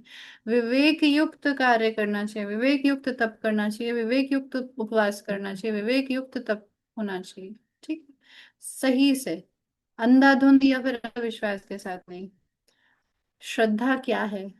श्रद्धा का मतलब होता है, जो कहते हैं ना श्राद्ध अर्पण करते हैं उसमें भी श्रद्धा, वो विश्वास होता है। ठीक है, और वो विश्वास इतना गहन होना चाहिए जैसा मीरा का था, उतना गहन यदि हो, तब हाँ फिर आप कुछ भी खा लो। यदि आपको लगता है कि मेरा जितना श्रद्धा है, फिर आप कुछ भी खा लो, मैं खुद कह रही हूँ। ठीक है, फिर कुछ नहीं होने वाला है। पर यदि वैसा नहीं है तो इट्स, ये बेहतर है जब हमें पता है कि कोई चीज नुकसान करेगी, कोई चीज फायदा करेगी, तो फिर आप खुद के लिए जितना कर पाए उतना करना चाहिए, उतना प्रयास करना चाहिए। हमारे हाथ में प्रयास करना है। प्रयास करने के बाद भी ना हो पाए तो वो ईश्वर इच्छा है। और प्रयास पर मनोयोग से होना चाहिए। अगर मनोयोग से नहीं हुआ तो वो असफलता केवल यह सिद्ध करेगी कि आपका प्रयास मन से नहीं हुआ। हमारे क्वेश्चंस आशा करती हूँ समाप्त होते हैं और आपको उत्तर भी मिल गया होगा। आइए हम सब पूरे विश्व के लिए मंगल कामना करें। और आपके प्रश्नों के चक्कर में आपकी स्टोरी रह गई है, ठीक है। ठीक है, छोटी सी स्टोरी फिर भी आपको सुना ही देते हैं ताकि आपके भीतर वो समझ पैदा हो जाए, वो ईश्वर के साथ होने की जो शक्ति है वो आपको समझ में आ जाए, बड़ी मजेदार भी आपको लगेगी। तो ये कहानी है एक योगी की, पुनः एक योगी की। ध्यान में बैठे थे आराम से जंगल के बीचों बीच, ध्यान पूरा ऐसे सिद्ध, उनके शिष्य थोड़े कुछ दूर पे बैठे हुए थे, ठीक है। दो ही थे वो लोग, गुरु और शिष्य। गुरु साधना कर रहे थे, साधना करते करते वो अपने ध्यान में मग्न थे। शेर आया, शेर पास में आया, गुरु को पता था आया है, शेर चला गया। गुरु को कोई ना घबराहट हुई ना चिंता हुई, कुछ नहीं हुआ। शिष्य हैरान दूर से देख रहा था, अरे ये क्या गजब हो गया, मेरे गुरु तो इतने महान है, इतने मजबूत है कि शेर का भी कुछ असर नहीं हुआ। उन्होंने मन ही मन अपने गुरु को प्रणाम किया, नमन किया और कहा कि गुरुदेव महान हो आप। फिर शाम का समय आया, शाम को जब वो सोने लगे तो सोते सोते वहां पे मच्छर आ गए, मच्छर काटने लगे। तो गुरु को जब मच्छर काट रहे थे तो फिर वो बोले अपने शिष्य से कि ये मच्छर बड़े परेशान कर रहे हैं, जरा इनको हटाओ तो सही, बड़ा सोने ही नहीं दे रहे, बहुत परेशान कर रहे हैं। तो वो शिष्य पूछते हैं, भगवान गुरुदेव पहले तो ये बताइए, वहां पे इतना बड़ा शेर आपके सामने आया था, तब तो आपको ना घबराहट हुई ना आपको परेशानी होती, ये छोटे छोटे मच्छर आपको परेशान कैसे कर रहे हैं, ये बात मुझे समझ में नहीं आई। तो गुरुदेव ने कहा, तब मैं भगवान के साथ था और अब मैं तेरे साथ हूँ, फर्क तो पड़ेगा। ठीक है, तब मैं ईश्वर के साथ था इसलिए ऐसा था, अब मैं तेरे साथ हूँ इसलिए ऐसा है।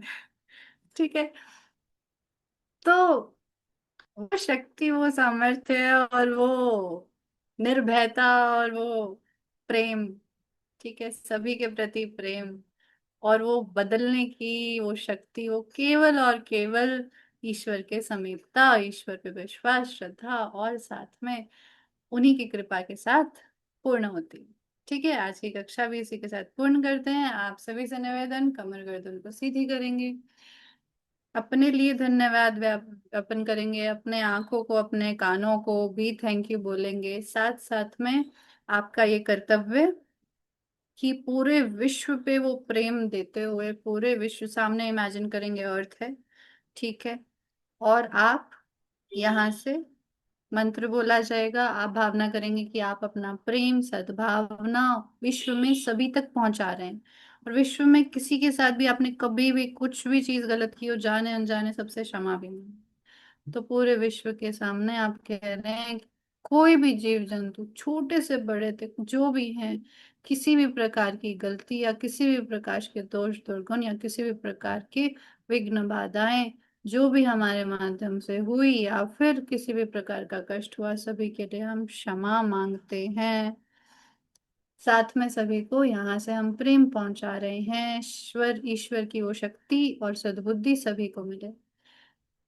ॐ स्वस्ति प्रजाभ्यां परिपालयन्तां न्यायेन मार्गेण मही महिषाम् गोब्राह्मणेभ्यो शुभमस्तु नित्यं लोकाः समस्ताः सुखिनो भवन्तु सर्वे भवन्तु सुखिनः सर्वे सन्तु निरामयाः सर्वे भद्राणि पश्यन्तु मा कश्चित् दुःखमात् भवेत् श्रद्धा मेधां यशः प्रज्ञां विद्यां पुष्टिं श्रयं बलं तेज आयुष्यमारोग्यं देहि मे हव्यवाहनम्, देहि मे हव्यवाहनम्।